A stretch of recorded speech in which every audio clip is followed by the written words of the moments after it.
Welcome to Harry's Cosmos. Today's adventure: what if Harry was the secret Black Heir and Hermione his betrothed by black law? If you haven't already, smash that subscribe button and ring the bell so you never miss a story. Now let's begin. Chapter 1: The Secret Heir. The owl came at the worst possible hour, which Harry had learned to expect from owls. It was past 3 in the morning, and number 12, Grimmauld Place, had gone the particular kind of quiet that old houses used to listen. Harry hadn't slept. He'd been sitting on the floor of the room that had been Sirius's, his back against the bed frame, the blanket still smelling faintly of dog and smoke, and the cologne Sirius had bought because Remus once said it was awful. 3 days since the Department of Mysteries. 3 days since the curse that had caught Sirius between two duels had finished its slow work, and Sirius had died here in this house, with Harry's hand in his, and a right Harry hadn't understood pouring out of him like the last of a tide. That was the part no one would explain. Sirius had been bleeding out internally from a cutting hex layered with something darker, and the healers from St. Mungo's had said there was nothing left to do, and in his last clear hour Sirius had gripped Harry's wrist and spoken words that were not English and not quite Latin, words that had a shape to them, and the house had answered. The candles had bent, the floorboards had hummed, and Sirius had smiled at him, fierce and tired, and said, "There. Now they can't keep it from you," and then he had gone, and the words had kept echoing in the walls long after the breath left him. The owl tapped the window. Harry let it in out of habit more than wanting to. It was not a school owl. It was huge, slate-gray, with eyes like wet flint, and it carried no letter. Instead, it dropped something heavy into his open palm and was gone before he could close his fingers, a beat of wings and a cold draft, and then nothing. A ring. It sat in his hand, black metal so dark it seemed to drink the candlelight, set with a stone that was not a stone. When he tilted it, the stone showed a depth that had no business existing inside a thing the size of a thumbnail, a slow, turning dark with points of light scattered through it, like looking down a well at a reflection of the night sky. On the band, worked in silver that had gone nearly to shadow, ran a single word in a script he didn't know, and around it, unmistakable, a crest, a shield, a chevron of stars, and beneath it the motto he had seen carved over the door of this house 100 times without reading it: Tauger's Purr, the black signet. Harry's first thought was that someone had made a mistake. The black ring went to the Black Heir, and the Black Heir had been Sirius, and after Sirius it was supposed to be no one, because Sirius had spent his life making sure of it. Harry was Sirius's heir by the will, which meant the house and the gold, but a will was paper, a signet was something else, a signet was blood. Hermione had explained this to him once in the abstract in the Hogwarts library with a heavy book open between them, that the old families bound their headship to the line itself, so that no amount of legal cleverness could put the ring on a hand the magic did not accept. The magic did not make mistakes, that was the whole point of it. "This isn't mine," Harry said to the empty room. The ring grew warm, he should have dropped it. Later, when he tried to explain the next minute to people who had not been there, he would say that he should have dropped it and didn't, and they would nod as though that were a small thing, and he would let them because there was no language for what it actually was. The warmth climbed his fingers. It was not painful. It was recognition, the specific, total attention of something vast turning to look at him, the way you feel a person's eyes find you across a crowded room before you've seen them at all. Then the band closed. It did not resize. It simply decided between one breath and the next that his finger was where it belonged and seated itself there as if it had grown from the bone, and the dark inside the stone opened. Light came up out of it, not bright, not a spell flash, but a deep cold radiance the color of starfields, and it ran out of the stone and into his skin and up the veins of his hand, and Harry watched, frozen, as constellations he half recognized surfaced under the surface of him. They moved. They turned, slow and enormous, charted across the back of his hand and up his forearm, and where they passed he felt the house turn with them. Every door in Grimmauld Place unlocked at once, a long rippling clatter of bolts. The portraits woke. The wards, those layered, vicious old wards that had taken the Order weeks to even map, peeled back from him like a hand opening, and underneath them was something older, and the something older knew his name. "Heir of the House of Black," the house said, not in words, in the bone-deep way the right had spoken 3 days ago. Seated and sealed, welcome home. Harry's knees went. He caught himself on the bed frame. The light receded into the stone, the constellations sinking back under his skin until they were gone, until his hand was only a hand again with a ring on it that would not, when he pulled, come off. And then a voice he had never heard, dry as old paper and edged like a blade, said from the wall, "Well, so the old man's gambit holds after all. I had begun to doubt it." There was a portrait above the desk that Harry had assumed for 3 days was empty, just a painted high-backed chair against a painted dark green wall. It was not empty now. A man sat in the chair, severe and elderly, with the long black face and the iron-gray hair, and eyes the precise color of the ring's metal. He wore robes that had been black once and had aged to the color of a thundercloud, and he regarded Harry with an expression that managed to be both deeply unimpressed and intensely interested at the same time. You're awake, Harry said, which was stupid, and he knew it was stupid as he said it. I have been awake for some time. One cannot precisely sleep in this state. One waits. The portrait's gaze dropped to Harry's hand and the ring. Though I confess I waited longer than I expected to. You took 3 days to put it on. I assumed you simple. It came an hour ago. It came the moment my grandson died. It has been deciding for 3 days whether you would do. A thin, cold smile. Evidently you will. Sit down, boy, before you fall down. We have a great deal to discuss, and you understand none of it, which is the only excusable thing about you so far. Harry sat, not because the portrait told him to, but because his legs had their own opinion. The ring lay heavy and warm on his finger, and the house around him had changed its texture. He could feel it now, a low awareness at the edge of his mind, like the house had been a stranger and was now abruptly a relative. Who are you? He managed. Arcturus Black, the third of that name, head of this house for 41 years and rather better at it than the wreck my heirs made of the place would suggest. The portrait studied him. And you, I am given to understand, are James Potter's whelp. Lily Evans's, more's the surprise. I would not have credited Evans' blood with seeding the signet, but the ring is not a snob, whatever the family motto pretends. It looks for the line and the strength, and it has found both in you. Tell me, do you know why? No. Honest, at least, good. Lies waste my time, and I have a finite quantity of it. Arcturus shifted in the painted chair, and the painting itself seemed to lean closer, the dark green wall behind him going deeper, as if Harry were looking through a window into a colder room than the one he sat in. Listen carefully, Potter, because I will say this once, and you will have to be cleverer than you look to follow it. My house was dying. I knew it before any of them did. Walburga raising her son to hate the very things that gave the family its weight. The boy Sirius running off to your grandfather's house like a stray. Regulus dead in service to a madman. Bellatrix married into the Lestranges and out of her own mind. Narcissa sold to the Malfoys. By the time I was an old man, it was plain that the line would burn itself to the ground inside a generation, and that when it did, every claim jumper and cadet branch jackal in Britain would descend on the seat. The House of Black is not only gold, boy, it is votes. It is wards keyed to half the secret places in magical Britain. It is contracts 300 years old that still bind. To let that pass to the highest bidder or to the cruelest was unthinkable to me. So you hid it, Harry said. The pieces were arriving faster than he could place them, but that one fit. You hid the airship. I seeded it. A flicker of something that might have been approval. There is a difference, and you will learn it. The visible headship I let pass as everyone expected to Sirius, the disowned son, because the magic could not be argued out of the direct line no matter how my daughter-in-law screamed about it. But the true seat, the deep recognition, the thing the ring answers to that I concealed. I worked a blood ward slow and quiet over the course of years. I took the air blood and I seeded it sideways into a branch the jackals would never think to watch, into my cousin Doria's line. Doria Black, who married Charles Potter and was your great-grandmother. Harry went very still. You are not merely Sirius's chosen legatee, Arcturus said. You are not a Potter who happens to inherit a black house through a sentimental old fool's will. You are a black Potter by blood older than you knew you carried, and the ward I set has been sleeping in your family for 2 generations, waiting for the visible line to fail so that the true seat could surface where no one had thought to look. When Sirius died, the seat had nowhere to go but down the concealed channel. To you, he knew it, that was the right he spoke over you as he died. He had known for a year. I told him myself from this frame when he came home to this house with nothing left to lose. He never said anything. He was protecting you, a habit your family has and not always a wise one. Arcturus's voice did not soften exactly, but something in the painted eyes acknowledged the grief Harry hadn't said out loud. He wanted you to have a choice. There is no choice, of course. The magic is not interested in your preferences, and you have already put the ring on, but he wanted you to have the illusion of one for as long as it lasted.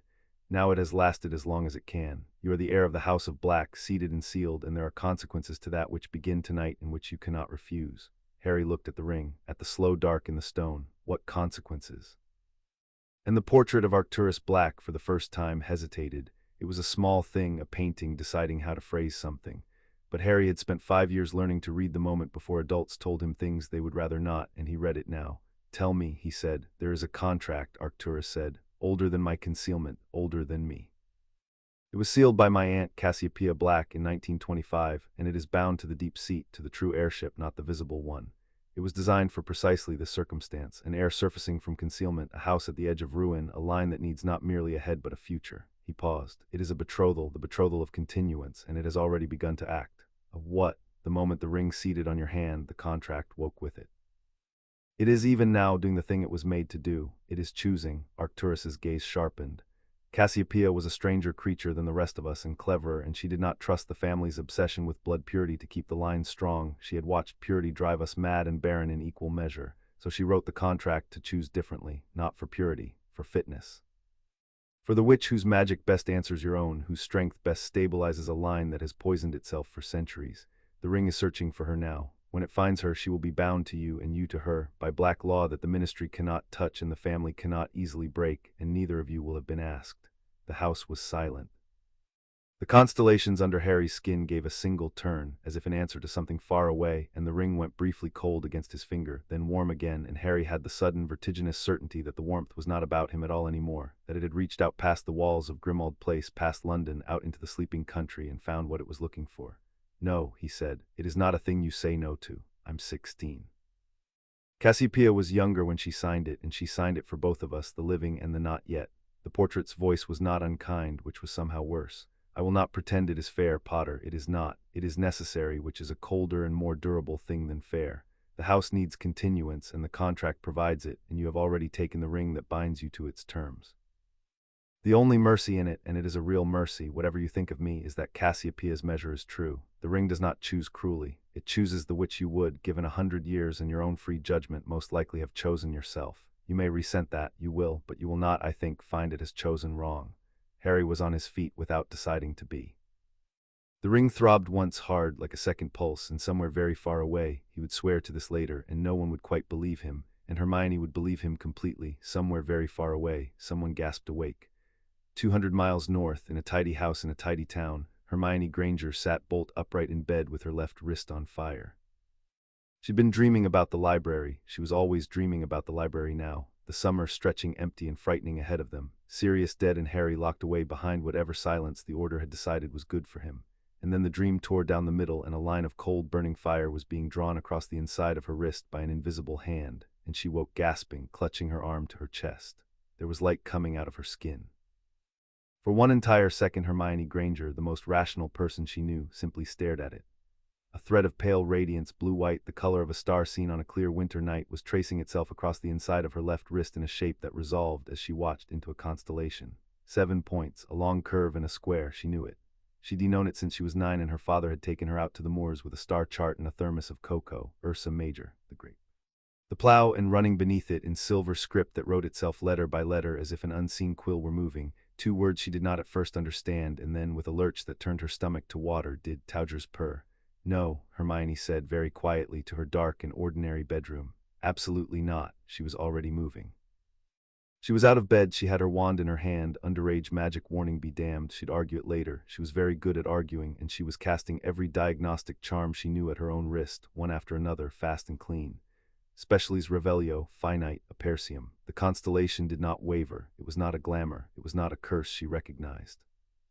It was not, when she cast the charm that should have stripped a hex to its bones, a hex at all. It answered the probe by glowing brighter, the way a thing answers a question it was built to answer, and the silver letters beneath it warmed against her skin like a hand closing over her wrist from the inside. Bound. It felt like being bound. Hermione's breathing was coming too fast, and she made herself slow it.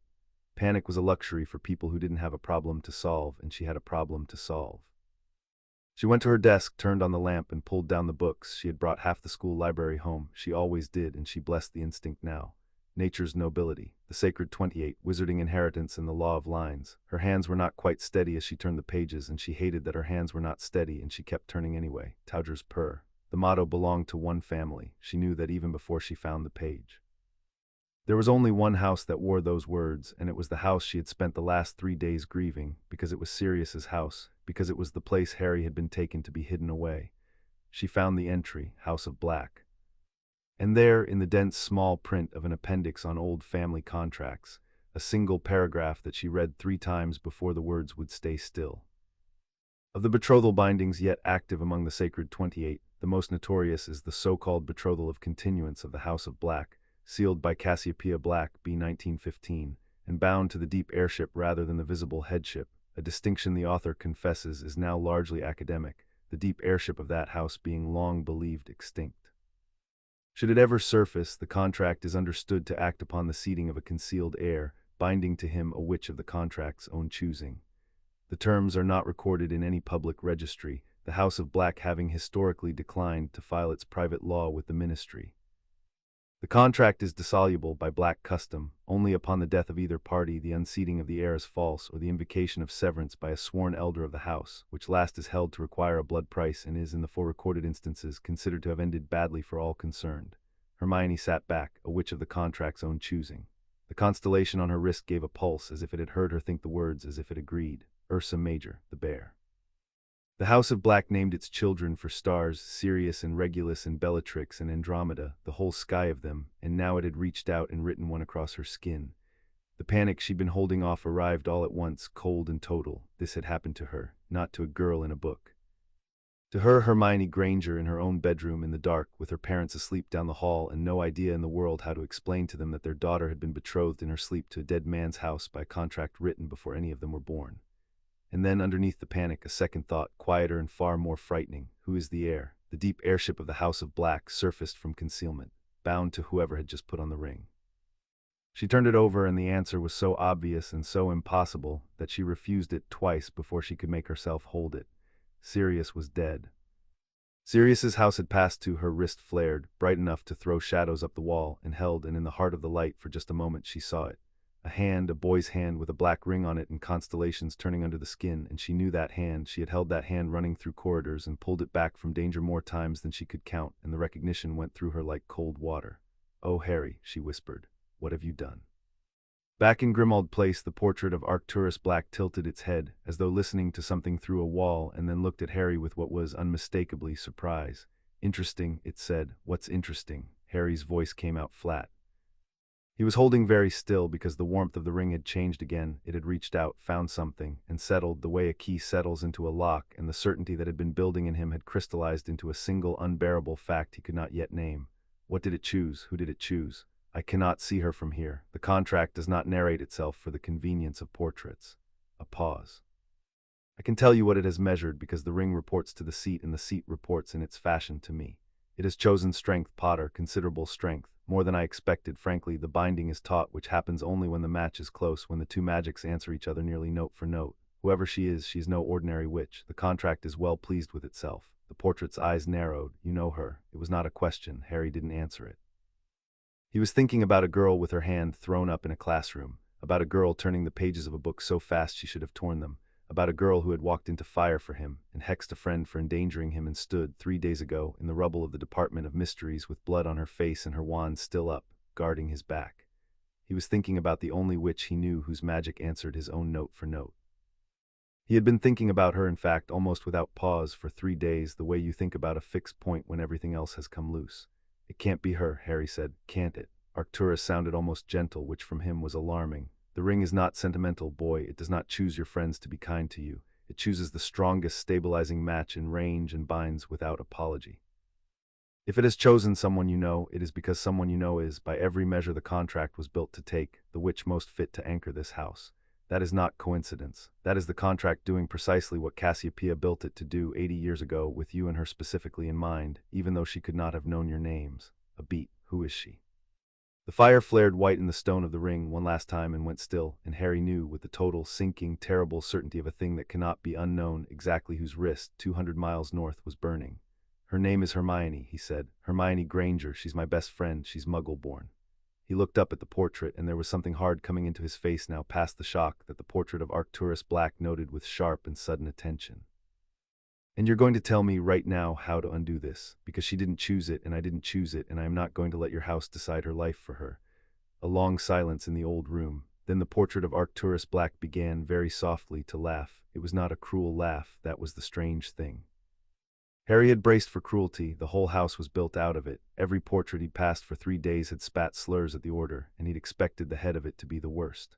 But the old man's laugh was something closer to recognition, dry and genuine, the laugh of a man who has waited a long time for a particular thing and has just against the odds received it. "Muggle-born," Arcturus repeated, savoring it. "The contract chose a Muggle-born witch as the most fit to continue the House of Black. Oh, Cassiopeia, you magnificent, vicious old woman, you knew exactly what you were doing to them." He shook his painted head. "Walburga will scream the wallpaper off the walls. The whole nest of cadet branch jackals will choke on it. And every faction in Britain that has spent a generation salivating over the seat is about to discover that the deep heir is a half-blood Potter and his bound witch is a Muggle-born, and that black law itself has put them there. and that there's not one thing they can do about it that the magic will permit. The laugh faded into a thin, fierce smile. You wish to undo it, you cannot, but understand what you have, Potter, before you waste your breath wishing. You have not been handed a chain. You have been handed a weapon, the oldest law of the oldest house, and it has chosen your side. I don't want a weapon, Harry said. I want her not to be dragged into this. She is already in it. She was in it the moment you put on the ring, which you did before either of us could stop you, which is the only foolish thing she has done in this entire affair, allowing herself to be best friends with a boy careless enough to put on strange rings at 3 in the morning. Arcturus's voice sharpened back into the blade Harry had first heard. Self-pity is a luxury you can no longer afford. You have inherited a house that is hunted, a seat that a dozen people will kill to take from you, a witch bound to you against her will and yours, and a war that is coming whether or not you are ready. You will need allies in law and a clear head, and you will need them by morning, because by morning the family will know the seat is filled, and they do not sleep, the people who want this house, and they will not wait for you to grow up. The constellations under Harry's skin had gone quiet, the ring had gone quiet, the house held its listening silence. What do I do, Harry said, not surrender, calculation. He could hear the change in his own voice, and so could the portrait, and the portrait approved of it. First, said Arcturus Black, you write to her tonight, before someone else reaches her with a worse version of the truth. She will already know something has happened, the binding marks them always, and a witch of her caliber will have her hands full of books by now.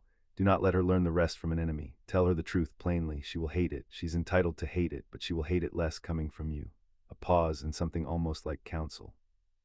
Then you sleep if you can, because tomorrow you begin to learn what you are, and there is a great deal of it, and the ones who want you dead have a head start measured in centuries.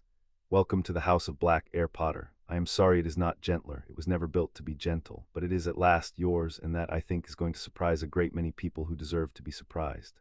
Creature came to him before dawn, while the letter to Hermione was still drying on the desk. The elf appeared without the usual crack, softly, almost shyly, materializing in the corner of the room and standing there with his bat ears low and his enormous eyes fixed on the ring.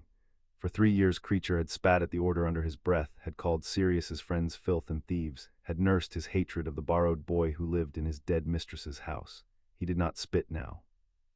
Looked at the ring on Harry's hand and at the constellations that still moved faintly beneath the skin, and something in the old creature's face was breaking and reassembling itself into a shape it had not worn in a very long time. The signet has chosen, Creature whispered. Creature feels it, the house feels it, the wards know the new master's blood. He took one step closer against what was visibly an enormous internal resistance. Master is Black, not a thief, not a blood traitor. The ring does not lie. Creature has served this house for 60 years and the ring has never lied. His voice cracked. Mistress Walburga said the line was ending. Mistress said there would be no more true masters, only thieves picking the bones. Mistress was wrong. He said it with the wonder of an old servant discovering late that the thing he had grieved was not dead after all. Harry looked at the creature who had, by his own small treacheries, helped lead Sirius to his death and found to his surprise that he had no anger left for it. Creature had been a weapon, pointed and fired by people who knew exactly how to aim a broken thing. The brokenness was the family's doing, 60 years of it, and the family was Harry's now, debts and all. Then serve the house, Harry said quietly. Properly, not Walburga's idea of it, the real thing. There's a war coming, Creature, and people who want to take this house apart, and I'm going to need someone who knows where every secret in it is buried. He met the wet, enormous eyes. Sirius is dead. I know what you did, and I know who taught you to do it, and I'm not going to pretend it didn't happen. But I'm not Walburga, and I'm not going to use you the way she did. I'm asking, not ordering. Will you serve the House of Black, the true one, the one that might actually be worth serving?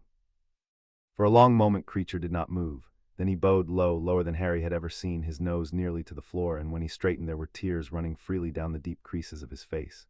Creature serves the house, he croaked. Creature serves the master the ring has chosen, and Creature, the old elf, swallowed. Creature kept things, all these years. Things Mistress wanted destroyed and Creature could not destroy because they belonged to the house and the house was more than Mistress.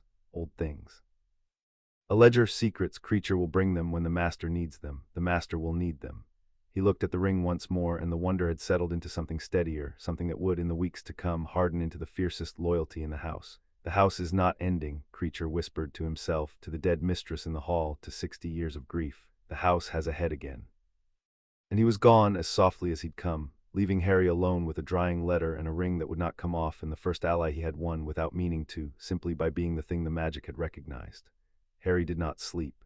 He sat at the desk beneath the portrait and pulled a sheet of parchment toward him, and 3 times he wrote Dear Hermione, and 3 times he stopped, because there was no version of the next sentence that did not sound insane. Every word he could think to write was true, and every word was a thing he was doing to her, even by writing it down, and he hated it with a clean, cold completeness that surprised him. The ring sat on his finger and did not come off. He stopped trying. Outside, the London dark was thinning toward gray. Somewhere in the house creature was moving. Harry could feel him now, the bound elf turning in the walls like a compass needle that had just found north and didn't know yet whether to hate the direction. The wards lay quiet and enormous around the house, and beyond them the night was full of people who would soon be very interested in him. Arcturus had not been exaggerating. The seat of the house was a high place, and from a high place you can see a long way, and what Harry could see, looking out from it for the first time, was that he stood in the middle of a field that a great many predators considered theirs. He thought about Hermione 200 miles north, awake, he was certain of it, with a constellation burning on her wrist and a stack of books, and that particular furious focus she got when the world had done something to her that she had not agreed to. She would be frightened, she would never say so. She would be researching the exact mechanism of her own captivity with a steady hand and a racing heart, utterly alone with it, because there was no one in her tidy house who could even begin to understand. That decided it, he stopped trying to find the right words and wrote the true ones instead. Hermione, he wrote, something has happened to me, and because of it, something has happened to you, and you didn't deserve any of it, and neither did I. I am going to spend as long as it takes making sure you have every choice in this that the magic will allow, and I have already learned the magic allows fewer than I'd like, and I won't lie to you about that. There's a constellation on your wrist by now. I know what it means, and I know who did it, and it wasn't me, not on purpose, but it was my hand that started it, and I'm sorry. Come to Grimmauld Place when you can. Bring your books. God knows we're going to need them. I'll tell you everything, the whole insane truth, and then we'll figure out what to do together the way we always do. I'm sorry, Hermione. And I'm glad in the middle of all of it that if it had to be anyone, but I'll stop there, because that's not fair to say in a letter, and you'd be right to be furious if I did. Just come. Harry, he read it once. He did not let himself read it twice. He folded it, sent it off with Hedwig into the graying dark, and as he passed the portrait of Arcturus Black, the old man watched him with an expression that, on a living face, might almost have been respect. You'll do, Potter, the portrait said after the boy had gone. God help the lot of them, you'll do. Remus Lupin arrived at dawn with his wand already drawn. Harry heard him before he saw him. The front door, which for 3 years had required a specific sequence of unlocking charms, simply opened, and then there was a sharp, indrawn breath in the hall, and then Remus stood in the kitchen doorway, gray-faced, scanning the room for the threat he was certain was there. The wards changed, Remus said. At 3 this morning, every protective layer on this house shifted at once. I felt it from across London. The whole order felt it. Moody's been pacing for hours, convinced we've been breached. Wards don't do that. Wards don't rekey themselves in a single night unless— He stopped. His eyes had found Harry's hand, the ring, the dark stone, and the gray went out of his face and something far more complicated came into it. Unless the head of the house changes, Harry finished quietly. Remus lowered his wand. He crossed the kitchen and took Harry's hand in both of his, turning it to the morning light, and looked at the black signet seated on a 16-year-old's finger as if it were a wound, which Harry supposed it was in a way Remus understood better than most. He'd known this house full of living blacks. He'd watched it eat them. Sirius, Remus said, the right at the end. I thought he was just saying goodbye. His voice caught and he mastered it. He knew. The whole time, and he didn't tell me either. He didn't tell anyone. There's a portrait, Arcturus. He explained it. Harry kept his voice even because Remus looked one wrong word from coming apart, and one of them had to hold steady, and it wasn't going to be the grown man who just lost the last of his friends. Remus, there's more and it's worse, and you need to hear it from me and not from Moody guessing. The airship, it came with a contract, a betrothal contract, black law. It chose Hermione. Remus stared at him. For a moment Harry braced for the explosion. We have to break it, we have to fight it, we have to get the ministry, for all the useless things the Order said when something happened it could not control. Instead, Remus closed his eyes briefly, and when he opened them there was a marauder's grim humor in them, threadbare but real. Of course it did, he said. Of course it chose the cleverest, most stubborn witch in Britain to bind to the most reckless boy I have ever met. The two of you, God, Sirius would have laughed himself sick. The humor faded. Harry, listen to me. This house, this seat you've inherited, people have died for it. People will try to kill you for it, and now they'll try to kill her too, because breaking the betrothal is one of the ways to break you. You can't carry that the way you carry everything else. Alone, quietly, until it nearly kills you. Not this time, do you understand me? I wrote to her, Harry said. I told her to come. Good. Remus squeezed his hand once and let go. Then we do this together, the Order, what's left of it, me. Andromeda, Sirius's cousin, she got out. She's black blood herself. She'll know the customs Hermione is going to need. We do not let them isolate you. That is how they win, Harry. They get you alone and frightened and convinced you have to handle it yourself. A ghost of a smile. You've got people. Try for once to act like it. And Harry, who had spent 3 days alone in a dead man's room with a grief too big to say, felt something in his chest ease by a fraction. Not the grief would keep, but the certainty that he was facing all of it by himself. He was. The ring was a weight and a target and a sentence he hadn't chosen, but the man in front of him had loved his father and his godfather and had come running through the dawn the instant the wards cried out. Okay, Harry said. Together, Remus pulled out a chair, sat, and the exhaustion settled over him all at once, and under it a thin, determined steel. Now tell me everything the portrait told you. Start at the beginning. We have until the rest of the order arrives to decide how much we're telling them, and I'd bet the contents of my very empty vault that someone will want to march you straight to Dumbledore and let him sort it out, and I want us to have a plan before that fight starts. He looked at Harry with the full attention Harry had been starved of for 3 days. Go on, heir of the House of Black, let's hear it. So Harry told him. And outside, the grey London morning brightened toward an ordinary day that was going to be anything but, and 200 miles north a girl with a constellation on her wrist was already packing her books. In the heart of the ring on Harry's hand, the dark stone turned, slow and patient and full of cold light, like a piece of the night sky that had decided at last where it belonged. Far to the north, on a girl's wrist, the same light turned in answer. The House of Black had a head again. And nothing, not the family, not the ministry, not the jackals already gathering in the grey London morning, was ever going to be the same. Chapter 1 and Chapter 2, the betrothal contract. The hardest part was not the contract. The hardest part was the kitchen in Crawley at 6 in the morning, telling her parents a version of the truth small enough to fit inside their world. Hermione had practiced it on the stairs. She told them there'd been an emergency with Harry, true. That his godfather had died and Harry had inherited his family's estate, and there were legal complications only she could help with, true, in its way. That she'd be staying with him and a chaperone for the rest of the summer, true, and the word chaperone did the work she needed it to. She did not tell them about the constellation under her sleeve, or the contract, or the word betrothal, because there was no shape of those words that would not detonate, and because some part of her was still hoping she could solve the whole thing before it ever reached this table. Her mother held her too long at the door. Her father carried her trunks to the curb and asked quietly whether she was safe, and Hermione looked her dentist father in the eye and said yes, and discovered that she didn't actually know whether it was a lie. That was the thing she carried up the steps of number 12 40 hours later, along with 3 trunks of books and a list of questions 17 pages long, not the contract, the lie she'd told her father, sitting in her chest like a stone she couldn't put down. The mark on her wrist had not let her sleep. It pulsed faintly whenever Harry's letter was near, brighter on the night bus, and by the time she stood on the step it was a steady cool warmth, like a compass that had stopped spinning because it had finally found the thing it pointed to. She hated that. She had decided somewhere between Crawley and London that her fury was going to be useful because the alternative was fear, and she refused to be afraid of a contract she didn't yet understand. Understanding was the first step to dismantling. It always was. The door opened before she could knock. Harry stood in it. For a moment neither of them said anything. He looked terrible, hollow-eyed, 3 days unshaven in the way 16-year-old boys manage to look, both unshaven and unfinished, the grief for Sirius written so plainly across him that it stopped her prepared speech in her throat, and on his right hand, dark against his skin, the ring. She could feel it. That was the worst part. She could feel the ring the way she felt her own pulse, a second heartbeat that was not hers, and when his eyes met hers the mark on her wrist flared and so did the stone on his hand, the 2 lights answering across the 4 feet of London air between them like the 2 ends of one drawn thread. Hermione, Harry said, I'm sorry, don't.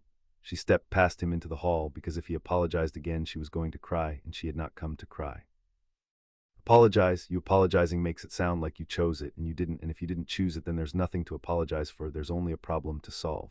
So we're going to solve it. Where's the library? You said the house has one. The really old kind, the kind that doesn't exist anywhere else, the kind that might actually have the original terms of a contract sealed in 1925. She rounded on him, the words coming faster than she meant. Harry, I read everything. Everything I could get, and there's almost nothing. The Blacks never filed their private law. It's all second-hand and rumor and one terrifying paragraph in nature's nobility. And I need the actual contract, the actual words, because right now I am bound by a document I have never read, and that is not acceptable. That is not how anything should work. You don't get to bind a person to terms they've never even, Hermione, been allowed to see. It's the most basic principle of Hermione. He caught her by the shoulders. The mark on her wrist went bright and warm, and she felt his pulse in the ring slow, deliberately, as if he were trying to steady her through the binding itself, and the strange intimacy of it stopped her cold. I know, I agree. That's exactly why I told you to come. We're going to read it, the whole thing, together. There's a portrait who knows where it is, and there's someone you need to meet who understands the customs. She got here this morning. But first you should sit down and eat something, because you look like I feel, and we're no good to anyone if we fall over. His mouth did something that was almost a smile. Okay, she looked at him. At the hollow eyes and the steadiness underneath them, the new thing in him she hadn't seen before, some weight he'd taken up in the last 2 days and decided to carry, and she felt her fury bank itself down to a workable heat. Okay, Hermione said, but I'm reading the contract before I sleep. I mean it, Harry, before I sleep. I'd have bet my life on it, he said, and led her into the House of Black. The kitchen at Grimmauld Place was warmer than she remembered, and not empty. A woman sat at the long scrubbed table with a pot of tea and a stack of parchment, and Hermione's first thought with a lurch was Bellatrix, the same dark eyes, the same fine bones, the same fall of dark hair gone early to gray at the temples, and her second thought, correcting fast, was that this woman wore her face entirely differently, that where Bellatrix's features had been a knife, this woman's were a key, opening rather than cutting. She rose when Hermione came in and looked at her with a frank, assessing kindness more disarming than warmth would have been.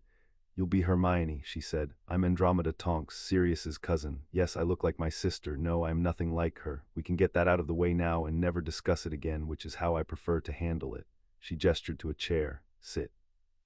You've been bound to the oldest and nastiest house in Britain by a contract you never signed. You've traveled half the night, and you're about to be told a great many things you won't like.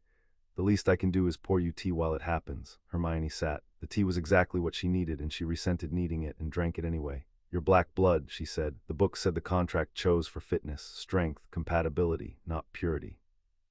I need to understand the mechanism before I'll trust anything anyone tells me about it. So, you got out of this family. You married a muggle-born. I read about the disownment.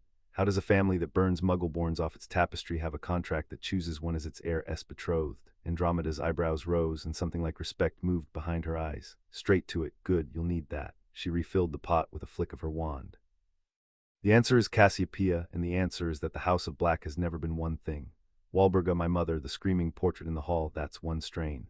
The strain that married cousins until the children came out mad or barren, that put purity above survival and very nearly killed the line doing it. But there was always a second strain, quieter, that cared more about the house lasting than about it staying clean.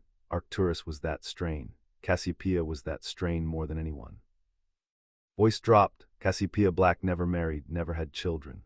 She spent her whole life watching the family poison itself with its own blood, watching matches arranged for purity produce squibs and lunatics and stillbirths, and she made up her mind, decades before any of you were born, that if the line ever came down to its last chance, it would not waste that chance on purity. It would spend it on strength. So she wrote a contract that doesn't care what your parents are, it cares what you are. And she bound it to the deep airship, the concealed one, because she suspected correctly. It turns out that the only way the house would ever survive was if it skipped the visible line entirely and surfaced where no one was watching. "Harry," Hermione said. "Harry, and you." Andromeda's gaze was steady. "I won't tell you it's fair because it is. I'll tell you the truth, which is rarer and more useful. The contract didn't reach into a hat and pull out a name. It measured every unbound witch in range against the seated heir and chose the closest match it could find, the strongest stabilizing bond. That was you. Not because the magic likes you or wants to ruin your life, but because by every measure Cassiopeia built into it 80 years ago, you are the witch most fit to anchor this house and keep its heir alive." A thin smile, very like Arcturus's. "You're going to be hated, Hermione. You may as well understand why. It isn't because you're beneath them. It's because the oldest pureblood law in Britain looked at the whole field and chose a muggle born over every pureblood daughter in the country on the merits, and they cannot argue with the magic, and it is going to drive them out of their minds." Hermione was quiet a moment. The mark on her wrist pulsed, cool and steady. Across the table, Harry watched her, not speaking, letting her get there herself, which she noted and was obscurely grateful for. "I still want it gone," she said finally. "Understanding why it chose me doesn't mean I accept being chosen. I want to read the contract. I want to know exactly how it can be ended. And then I want to decide for myself with all the information, not have it decided for me by a dead woman with a grudge against her own family." "Good," said Andromeda. "Then you're already handling it better than anyone in my family ever did. Finish your tea. Cassiopeia's waiting upstairs, and she's been waiting 80 years, and I promise you she is dying to meet the girl her contract chose." Cassiopeia Black's portrait hung in the library, in a frame of black wood carved with a sky of stars, and the woman in it had been beautiful once and was now something stranger and more interesting, old, sharp, with eyes that held the same turning dark as the stone in Harry's ring, as though she had spent so long looking at the night that some of it had got into her. She was already looking at the door when they came in. She had evidently felt them coming. "There she is," Cassiopeia said. Her voice was low and amused and entirely unsurprised. "The one my contract chose. Come closer, girl, let me see you. 80 years I've waited to find out what fitness looks like when the magic finally gets to pick for itself, and I'll be damned if I'll squint." Hermione came closer, chin up, refusing to be examined like a horse, and Cassiopeia laughed, delighted. "Oh, she's angry, of course she's angry. She'd be a fool not to be, and I did not build my contract to choose fools. Good. Hello, Miss Granger. I'm the dead woman with a grudge against her own family." Andromeda's words carry up the stairs. The frames gossip dreadfully. "She's not wrong, by the way. I had an enormous grudge. I have it still. Being dead has done nothing to improve my opinion of my relatives." "I want to read the contract," Hermione said. "The actual text, all of it." "Naturally you do." Creature, the crack of the elf's arrival made Hermione flinch. Creature appeared between the shelves and looked at Harry with an expression that warred visibly with itself. the old hatred for the orders borrowed boy fighting the new, deep, helpless recognition of his bound master. And then he looked at Hermione, and his face did something complicated and grudging, and he bowed, lower than Hermione had ever seen a house elf bow. "The lady that the contract has chosen," Creature croaked. Mistress Cassiopeia's contract. Creature remembers when Mistress Cassiopeia made it. Creature kept the ledger all these years, kept it safe, kept it hidden from the blood traders and the thieves. His enormous eyes fixed on Hermione with something that was not quite hostility and was a long way from welcome but was unmistakably attention. Creature will bring it, because the contract chose her and the contract is the house and Creature serves the house. He vanished and reappeared a heartbeat later with a heavy ledger bound in black leather, its cover worked with the 7 stars of Ursa Major, and set it on the reading table with a reverence that startled everyone in the room, including Hermione thought himself. "My ledger," Cassiopeia said softly. "Open it, girl, the contract's on the 7th page. The first 6 are my reasoning, which no one has read in 80 years, and which you, I suspect, are exactly the sort of person to read." Hermione opened it and she read for a long time. Harry pulled up a chair and read over her shoulder. Andromeda stood at the window watching the street. Cassiopeia's portrait watched them both with the patient hunger of someone witnessing the end of a very long wait. The contract itself was short, old contracts were. The power was in the binding, not the word count, but it was precise, and as Hermione read it the cold knot in her chest loosened by one important degree. The betrothal of continuance bound the chosen witch to the seated heir. That much she'd known. But the terms were narrower than the rumors. It did not compel marriage, it compelled betrothal, recognition, protection, a shared standing under black law. It gave the chosen witch the full legal weight of the house, its name, its wards, its vote, its gold, the protection of 300 years of accumulated magic, all of it extended around her like a wall. And it could be dissolved, exactly as the rumors said, 3 ways: death, the unseating of the heir is false, or severance, invoked by a sworn elder of the house paid for in blood, but it was the 4th clause that stopped her. She read it twice, then a 3rd time, and then she looked up. "Harry, read this, clause 4. He read it. She watched him reach the place she had and watched his eyes change. "The bond imposed shall be capable of ripening," Hermione read aloud slowly. "And should it ripen, should the chosen and the heir come, freely and in full knowledge, to choose one another as the contract first chose for them, the bond shall pass from imposed to elected. And an elected bond is beyond severance, beyond unseating, beyond all dissolution save death, for that which is freely chosen cannot be unmade by any law, the House of Black holding no power greater than a free will that is spoken." She set the ledger down. "It's 2 contracts in one. The imposed bond, the one we're in now, can be broken 3 ways, but if it ever became a chosen bond, it couldn't be broken at all, except by dying." The library was very quiet. "Cassiopeia," Andromeda said slowly, "what did you do?" "I built them an exit," the portrait said. She was not smiling now. She had gone abruptly, deeply serious, and the turning dark in her painted eyes had stilled. "Listen to me, both of you, because this is the only kind thing I have ever done, and I would like it understood properly. I watched this family destroy itself with arranged bonds for 2 centuries, bonds that imprisoned, bonds with no door. So when I built the one bond that might save the line, I built a door into it. The imposed bond is the cage. Yes, I won't pretend otherwise. You are caged right now, the 2 of you, and you didn't choose it, and I'm sorry as a dead woman can be. But the cage has a door, and the door is the only key the house cannot take from you, your own free choice. If you never choose each other, the bond stays imposed, stays breakable, and the day one of you wants out badly enough, there are ways, and I have not hidden them. But if you do choose each other, really choose, freely, knowing everything, then no elder, no ministry, no claimant, no enemy in all the world can ever take it from you, because it will no longer be my contract at all. It will be yours." Her voice dropped to almost nothing. "I could not give you a choice about being chosen. I could only give you a choice about staying. It was the best I could do across 80 years and the wall of death. I hope it is enough." Hermione looked at the ledger, at the 7 stars on its cover, at the mark on her own wrist, the same 7 stars, cool and patient against her skin. And she found, to her great irritation, that the fury had nowhere left to go, that the dead woman had infuriatingly thought of the one thing that mattered. "That's," she started, stopped, tried again. "That's actually well designed." Cassiopeia laughed, the seriousness breaking like a wave. "From you, Miss Granger, I shall take that as the highest praise the living can offer the dead. Yes, it is well designed. I was very good at exactly 2 things in my long life, and the second was contracts." It did not say what the first was. "Now you have read it, you understand it. The door is there whenever you want it, in either direction. And I will tell you the thing you actually need to hear. Do not let anyone, not the boy, not Andromeda, not your own guilt, rush you through that door in either direction, not toward each other and not away. The clause requires full knowledge and free choice, and a choice made under pressure is neither. Take your time, you have it. The contract is patient. I made it patient." Her gaze sharpened, flicking to the window, to the street, "which is more than I can say for the people who are about to start trying to break it." Andromeda began teaching her that same evening because, as she put it, you cannot fight a war over black law while holding it at arm's length like something that smells. You're in it, get your hands dirty. so Hermione got her hands dirty. They sat in the library with the ledger and a pot of tea gone cold, and Andromeda walked her through the architecture of an ancient house the way you teach a foreign government to a diplomat who'd been dropped into its capital overnight. The headship and the seat were not the same thing. The seat carried the Wisengamot vote, and the vote carried weight in blocks, and the blocks were older than any law and meaner than any feud. The Sacred 28 were not a club so much as a 100-year-old grudge match with assigned seating.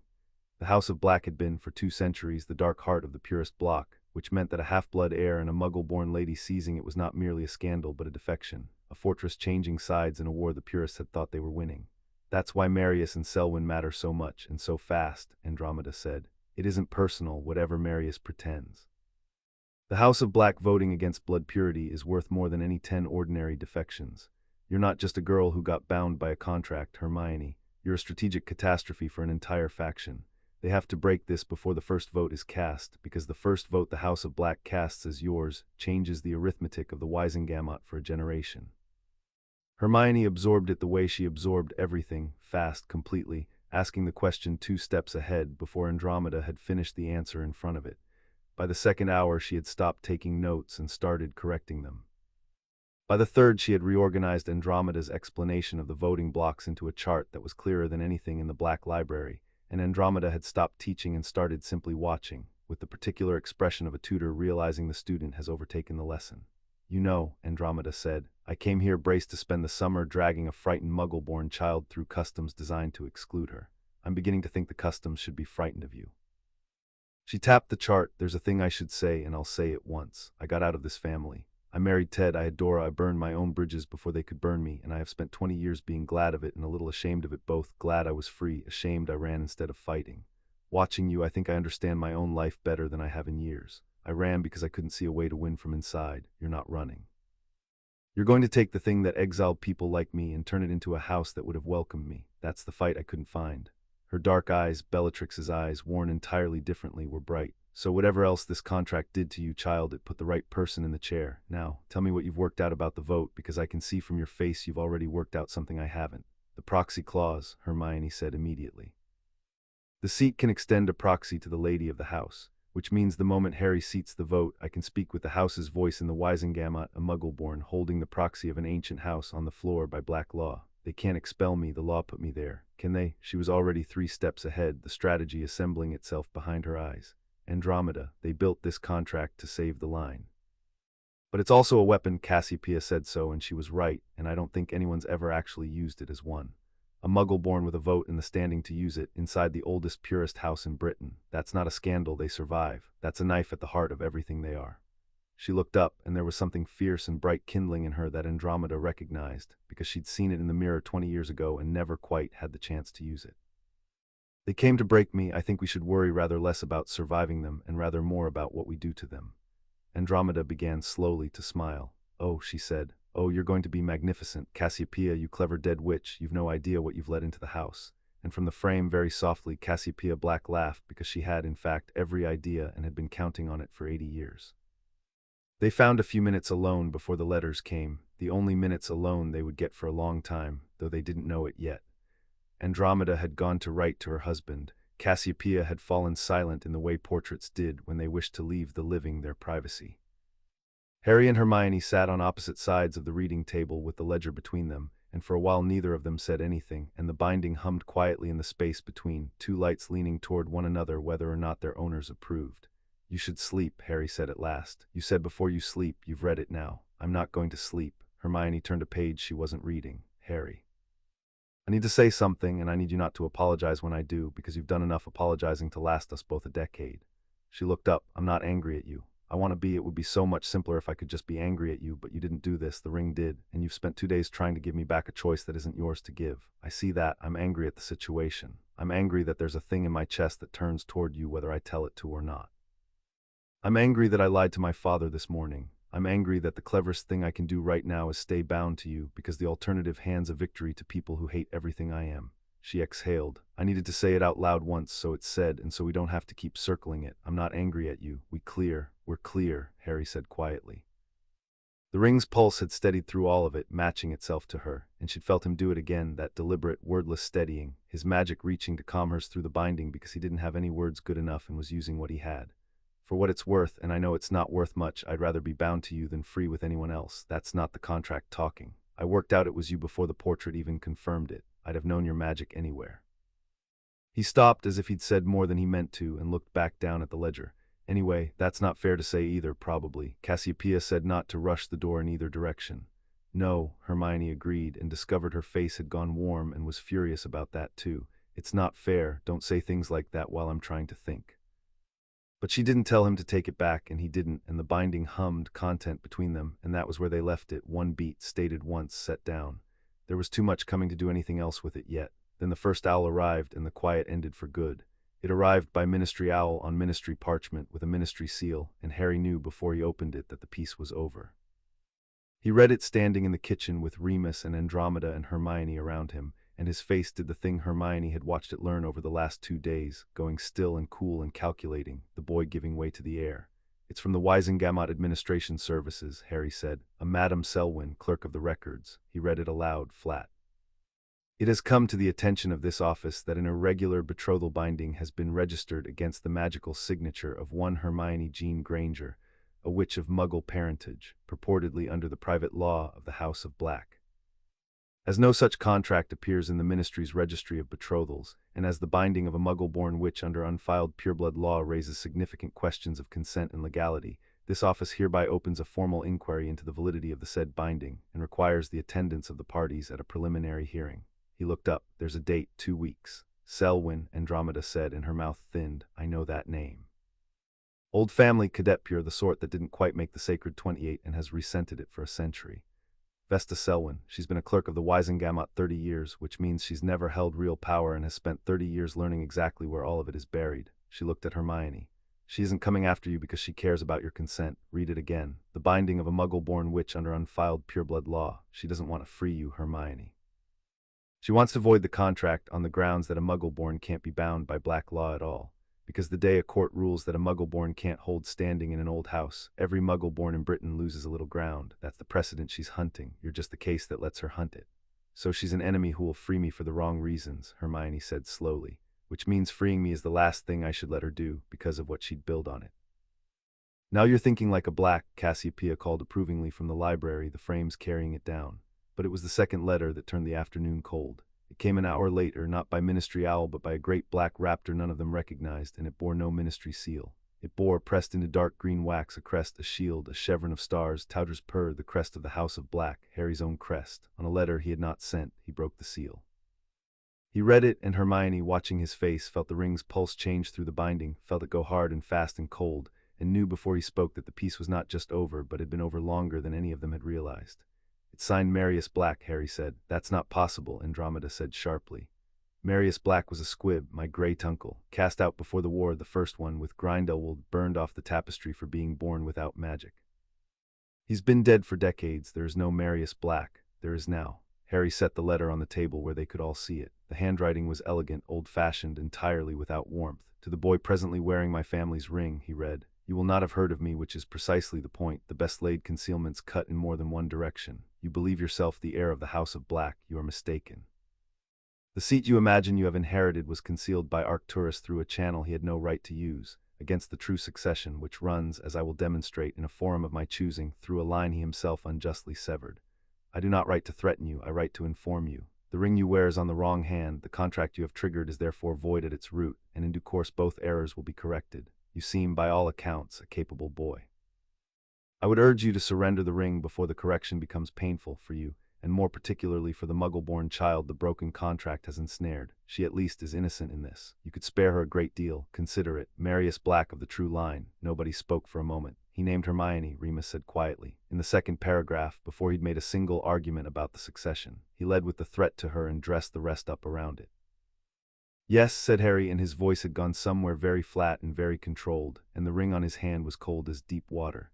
He did. Upstairs, the portraits were arguing. Hermione heard it as she climbed toward the library with the second letter in her hand, Cassiopeia's low amusement, and another voice, drier, harder, that she'd been told was Arcturus. She paused in the doorway. The two frames hung on adjacent walls, and the painted figures had both turned to face each other across the corner of the room, and whatever they'd been saying stopped when she came in. "Show her," Cassiopeia said. "She's the one it threatens. She has a right." Arcturus looked at Hermione with eyes the color of the ring. "The name is real, girl, whatever Andromeda believes." Marius was indeed a squib, indeed cast out, but he had a daughter, late and quiet, and that daughter had a son, and somewhere in the last decade that line has decided it is owed the seat my brother stripped from its founder. They are not wrong that Marius was wronged. The family treated its squibs abominably. I will not defend it. But they are wrong that the wrong gives them a claim, because a squib cannot seat the signet, and neither can a squib's heir unless the magic of the line runs true in them again, which it appears in this generation it does. His painted jaw tightened. That is what makes him dangerous. He is not a liar inventing a claim from nothing. He is a real grievance with a real wand, and real allies among the old families who would rather any black than a half-blood boy, and a genuinely arguable case that the concealment was unjust. He cannot take the seat from Harry. The ring has chosen, and the ring does not unchoose, but he does not need to take the seat. He needs only to make a court doubt it. An heir whose claim is in doubt is an heir whose contract is in doubt, and a contract in doubt is a contract that can be argued into the reach of severance, Hermione finished. The cold understanding settled over her. Selwyn attacks whether the contract is legal. Marius attacks whether Harry is real. They're not two problems, they're one pincer. If either of them lands, the other gets its opening. "Yes," said Arcturus, and for the first time there was something in the old portrait's face that might have been approval directed at her specifically. "The contract chose well, you see it already." He glanced at Cassiopeia. "She'll do. Of course she'll do," Cassiopeia said. "I chose her." And to Hermione more gently, "You wanted to understand the mechanism, child. Here is the rest of it. They will come at you from law and from blood at once, because they have read the same contract you have, and they know the same thing you now know, that the only place this bond becomes truly unbreakable is on the far side of a door marked free choice. So they will try to reach you before you reach it. They will try to break the imposed bond while it is still breakable, by voiding it or by unseating him, or if both fail, by severance. And the surest way to stop all three is also the one thing no one can force and no one can fake." The portrait's painted eyes were very steady. "But I told you not to be rushed, and I meant it even by this. A door walked through to escape an enemy is not freely chosen either. Do you see the trap inside the trap? They are not only racing you to the door, they are trying to make you run." Hermione stood in the doorway of the House of Black's library, the false-crested letter in one hand and the seven-starred mark cool on the other wrist, and understood all at once the full shape of what had been done to her and the full shape of the way out, and how the way out was guarded by the very urgency the enemies would manufacture. "Then we don't run," she said. "No," Cassiopeia agreed softly. "You don't run, you learn. You outthink them on the law, you outprove them on the blood, and you let the other thing happen or not happen entirely in its own time on its own terms, untouched by any of them. That is the only way it stays yours." A pause. "It is also, I should warn you, by far the harder road. The easy road is to run through the door right now and be safe. You will be tempted, both of you. Don't." She went back down to the kitchen. Harry was where she'd left him, the two letters lying side by side on the scrubbed table, the ministry seal and the false black crest, the clerk who wanted to void her on principle and the claimant who wanted to void Harry on blood, two enemies coming from two directions at the same contract in the same week. He looked up when she came in, and the ring's pulse reached for her wrist, and she let it and crossed the room and put Cassiopeia's ledger down between them with a soft, decided thump.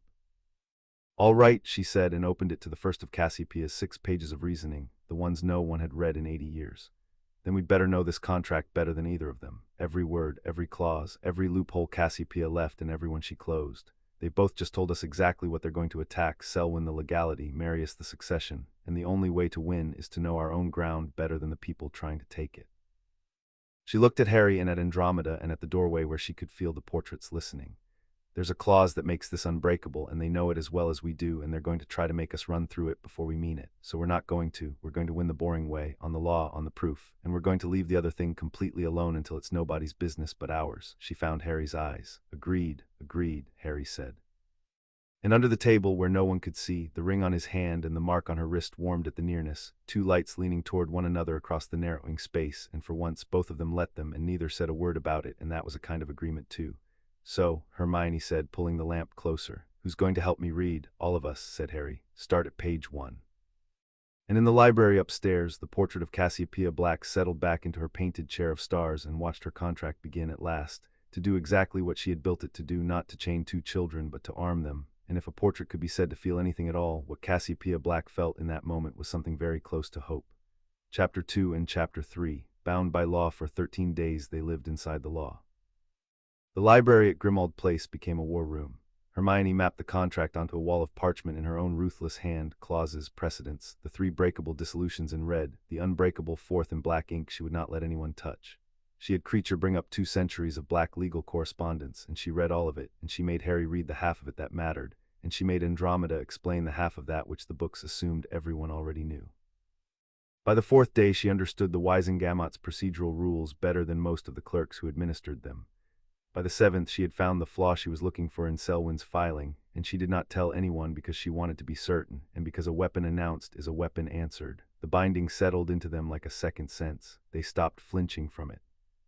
By the end of the first week Harry could tell where Hermione was in the house without looking, a warm, steady pull toward the library, toward the kitchen, once toward the roof where she'd gone to be furious in private, and he'd had the decency not to follow.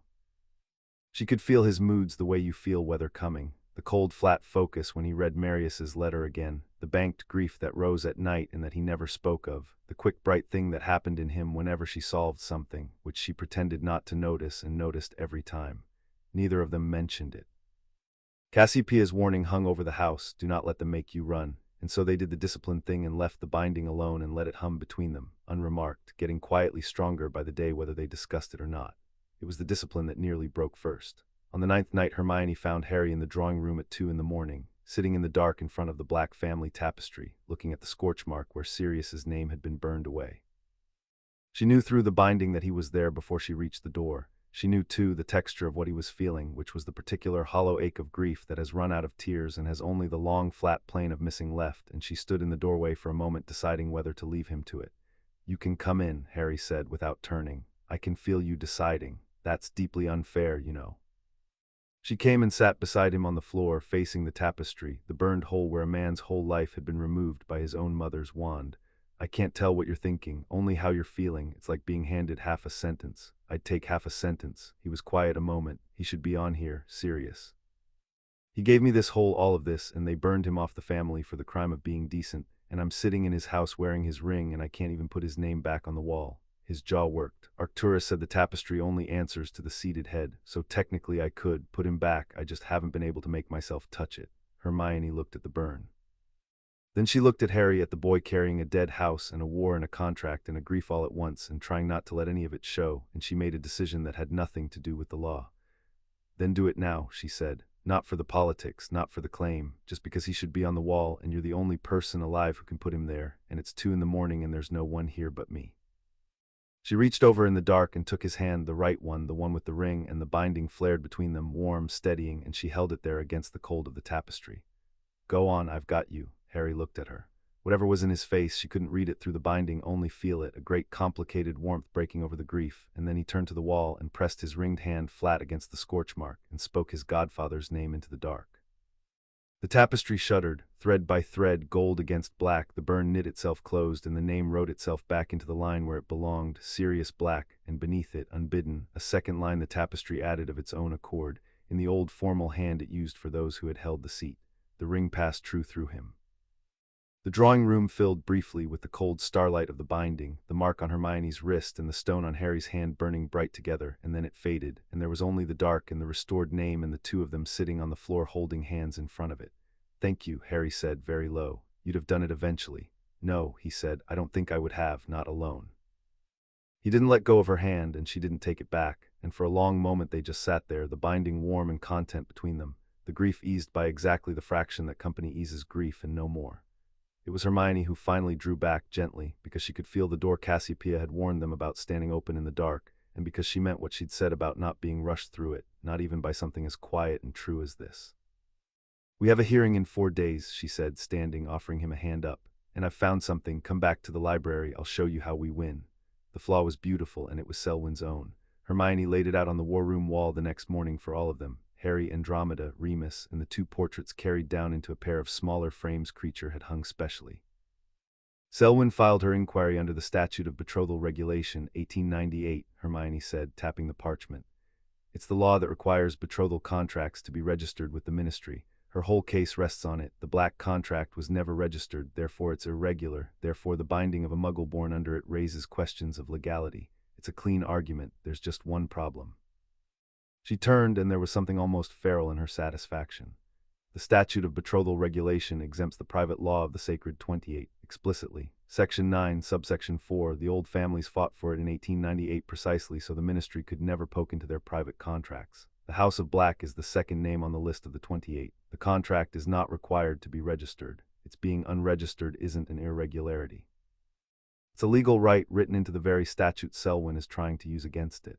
She'll have read that, Arcturus said from his small frame. She's a clerk of 30 years. She does not file under a statute she has not read to its bones. She has read it, Hermione agreed, which is why she didn't actually charge anything. Read her letter again. She opens an inquiry. She requires attendance. She never makes the legal claim because she knows the claim fails on Section 9. The hearing isn't a trial, it's theater. She wants us in a public chamber under questioning so she can ask Hermione Granger, Muggle-born in front of the Wisengamot, whether she consented to be bound and let everyone watch a 16-year-old Muggle-born girl admit on the record that she did not. She doesn't need to win the law, she needs the image. A Muggle-born enslaved by pureblood law with the famous Harry Potter standing beside the chain. That picture in The Prophet sets her precedent in the public mind whether or not any court ever rules. And once the public believes a Muggle-born can't really hold standing in an old house, the courts follow the public. That's how she's worked for 30 years, not through law, through pictures. The room was quiet. It was Andromeda who said slowly, "Then we don't give her the picture." "No," Hermione said, "we give her a different one." And she smiled, and it was not a kind smile, and Harry felt through the binding the bright fierce thing in her that he'd come to recognize as Hermione Granger about to win. She wants a chained girl. We give her a lady of the House of Black who knows the law better than the clerk does, who answers every question before it's finished, and who turns the whole chamber's sympathy in one afternoon. She wants to make me a victim in public. So I'm going to refuse to be one in public, and I'm going to do it so thoroughly that her own precedent dies in the room she built to birth it. She looked at Harry. But that only works if you do your part. She's going to try to make you the villain holding the chain. You have to be something else. You have to walk into that chamber as the head of an ancient house exercising its rights, not a boy who trapped a girl, but a lord protecting a lady. Which means before the hearing you stop being a presumptive and start being the thing itself. You have to claim the seat, publicly, all of it. Harry looked at the wall of parchment, at the red clauses and the black one. Tell me how. He claimed it at Gringotts 3 days before the hearing, and it was Hermione who had found the procedure in Andromeda who walked him through the etiquette, and Arcturus who told him, dryly, exactly which goblin to ask for and exactly how rude to be. The black account manager was a goblin named Gornuk, ancient even by goblin standards, and he received Harry in a chamber deep beneath the bank where the air smelled of stone and old gold. He did not bow. Goblins did not bow. But he looked at the ring on Harry's hand for a long moment, and then he looked at Harry's face, and something in the set of his shoulders changed. The seat has been empty in all but name for years, Gornuk said. Sirius Black held the headship and never claimed the depths of it, too busy running, then too busy dying. Before him Arcturus, who held it properly, which this bank remembers. His black eyes glittered. You wear the ring does not lie. The bank has dealt with the House of Black for 400 years, and we have never once seen the signet seat a false hand. But wearing it and claiming it are different acts, Herr Potter. To claim the depths you must pass the accounting, you must answer to the house's debts and rights in full before me and seal each one with the ring. Most heirs take a week, the faint of heart take a month. You have given yourself an afternoon, a flash of sharp teeth. I confess I am curious whether you can do it. My betrothed prepared me, Harry said. I had the best tutor in Britain. Let's begin. They began. For 4 hours Gornuk read out the rights and obligations of the House of Black, its vaults plural, more of them than Harry had imagined. Its properties scattered across 3 countries, its standing debts, most of them owed to the house rather than by it, its seat on the Wisengamot dormant for years, its bound contracts, of which the betrothal of continuance was only the most recent. And Harry answered each and sealed each with the ring, and the ring grew warmer with each seal, until by the end the constellations under his skin had risen to the surface and stayed there, the house recognizing its master taking up its full weight at last. It was the last item that mattered most. The seat on the Wisengamot, Gornuk read. Dormant since the death of Arcturus Black, the headship having been held by a fugitive and a corpse in the years since. To reclaim the vote, you must seal it, and the seal carries forward. Once sealed, the vote of the House of Black is live, and you may cast it, and you may extend the standing of the house to whom you choose under its private law. The goblin looked up. There is a notation here, Herr Potter, added by the contract itself. It says the standing of the house may be extended to the lady of the betrothal of continuance, that she may sit beside the seat and speak with the house's voice and hold its protections as a lady of the house in her own right. A pause. I have administered this account for 110 years. I have never seen that notation active before. Cassiopeia Black wrote it in, and it has slept, and it is awake now. Do you wish to seal it? Harry thought about Hermione, who in 3 days would walk into a chamber full of people who wanted to make her a victim, and who would walk in stronger if she walked in not as a bound Muggle-born girl, but as a lady of an ancient house with the full legal weight of 400 years at her back and a live vote beside her name. Yes, he said, seal it, all of it, and seal her standing first. He pressed the ring to the parchment, and the House of Black's vote woke after years of silence, and beside it, in the old formal hand, wrote itself a second name that had never appeared in the bank's 400-year ledger: Hermione Jean Granger, Lady of the House of Black, by the betrothal of continuance, standing sealed and live. Gornuk looked at it for a long moment. Then for the first time the ancient goblin inclined his head, not a bow, never a bow, but an acknowledgement between a banker and a power. The House of Black is claimed in full, he said. Welcome to your depths, my lord, try not to die. You are, against all my expectations, going to be interesting to do business with. The night before the hearing, Hermione drilled Harry until he wanted to throw the ledger across the room. Again, she said, Selwyn asks you whether you coerced me into the binding. What do you say? That I didn't, that the contract acted without either of our consent, that I've spent every day since trying to. No, too long, too defensive, and you used the word consent, which hands her the frame. She wants the chamber thinking about consent, you make them think about law. Hermione paced the war room, sharp and tireless. You're not a boy defending himself, you're the head of an ancient house correcting a clerk who's overstepped, short, cold, bored, even. The contract is private law of the sacred 28, Madam Selwyn, exempt from your office under the very statute you've cited. I'd have expected a clerk of 30 years to know Section 9. That's it, you don't defend, you condescend. A man on trial defends, a lord corrects. The whole chamber reads the difference in half a second, and they side with the one who isn't afraid. She stopped. You keep fighting like the boy who has to prove he belongs. That's the old fight, Harry. You've already won it, the ring won it for you. Now you have to act like a person who's never once doubted he belongs, because that's the only thing that frightens people like Selwyn. Not power, ease, the unbothered certainty of someone who knows the room is already his. Harry ran a hand over his face. You realize you're describing Malfoy. I'm describing every aristocrat who's ever made you feel small in a corridor, Hermione said, unrepentant. Difference is that they were performing a certainty they hadn't earned, and you'd be telling the simple truth. You are the head of an ancient house, the magic says so stop auditioning for a part you already have. Her voice gentled fractionally. And it matters because of me. Selwyn's whole play is the picture, the chain Muggle born beside the lordling who holds the chain. If you walk in defensive, you're the villain in her photograph. If you walk in unbothered beside me, the photograph doesn't make sense. We don't beat her with the law's already on our side. She knows that, it's why she's not actually charging anything. We beat her with the image, two people who plainly belong exactly where they are, neither of them afraid, the law of formality between them. She can't photograph that into a scandal. There's nothing to crop. Harry looked at her, at the relentless focus, the strategy that ran 3 moves deeper than anyone else's, the way she'd taken the worst thing that had ever happened to her and turned it inside out into a weapon within the space of a fortnight. And something in his chest did the bright, complicated thing it had started doing whenever she solved something, which was most of the time, which was a problem he was choosing not to examine on the night before a hearing.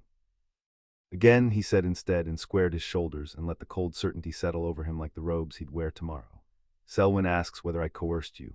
Madam Selwyn, Harry said, in a voice gone flat and unhurried and faintly bored, the voice of a man who had never doubted a room was his. The contract is private law of the sacred 28, exempt from your office under Section 9 of the very statute you cite. I'd have hoped a clerk of 30 years might have read it. Hermione's slow smile was the most dangerous thing in the room. There he is, she said softly.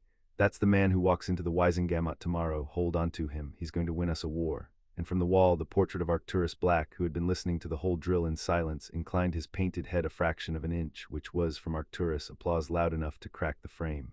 The hearing chamber was packed. Selwyn had done her work, the prophet was there, and half the Wisengamot's idle members, drawn by the rumor of a scandal, the famous Potter boy in a secret pureblood contract, and a Muggle-born girl bound against her will. They had come for the picture. Hermione could feel it as she entered, the room arranging itself to receive a victim, the pity already half-formed on 100 faces, the long lenses of the prophet photographers angling for the shot of the chained girl beside the lordling who held the chain. She gave them nothing they had come for. She walked in beside Harry, not behind him. She wore robes of deep black green that Andromeda had found in the house's stores and altered overnight, with the crest at the shoulder, Tauger's purr, worn deliberately, daring the room to read it, and the 7-starred mark visible at her wrist where she had chosen not to cover it. She did not look frightened, because she had decided 3 days ago that she would not be, and Hermione Granger's decisions had a way of becoming facts. The pity on the 100 faces faltered, recalculated, did not know what to do with a victim who walked like that. Madam Selwyn rose. She was a thin gray woman with a soft, reasonable voice and eyes like wet slate, and she opened exactly as Hermione had predicted, with concern. This office, Selwyn said, wishes only to ascertain that no harm has been done. We are told that Miss Granger, a witch of Muggle birth, has been bound by a betrothal contract of the House of Black, a contract never registered with this ministry, under circumstances she may not have understood and to which she may not have freely consented. We ask simply in the interest of her protection, Miss Granger, did you consent to this binding? It was the trap. Say no and become the victim in the picture. The chamber lined in, the lenses focused. Hermione rose. Before I answer, Madame Selwyn, I'd ask the chamber to note the statute under which this inquiry was opened. Her voice was clear and carried, and it was not the voice of a frightened girl, and the room heard it. The Statute of Betrothal Regulation of 1898, the same statute, Section 9, subsection 4, which explicitly exempts the private law of the Sacred 28 from the registration requirement. The House of Black is the second name on that list. So I'd ask the chamber to understand, before we go further, that the contracts being unregistered is not an irregularity. It is a legal right, one your own predecessors in the pureblood families fought to secure, Madame Selwyn, and when you have built this entire inquiry upon the violation of, knowing as a clerk of 30 years that no such violation exists. A ripple ran through the chamber. You did not open this inquiry to protect me. You opened it to be seen protecting me. There is a difference, and I think the chamber can tell it. Selwyn's reasonable face did not change, but her eyes did. The question of consent, I'll answer the question of consent, Hermione said. Gladly. No, I did not consent to the binding. It was placed on me by an 800-year-old contract that asked no one's permission, and I was as angry about it as any person would be, and I spent the first day looking for a way out. She let that land, let the chamber have its half-second of expected pity. Then she closed the trap. And then I read the contract, all of it, which I'd wager is more than anyone in this chamber has done, including the clerk who filed against it. And I learned 3 things. I learned that the contract extends to me the full protection and standing of an ancient house, protections, Madame Selwyn, that a Muggle-born witch in this country is otherwise routinely denied. I learned that it chose me not for my blood, which it does not care about, but for my magic, which it ranked above every pureblood daughter in Britain, a fact I think this chamber might find more interesting than my feelings.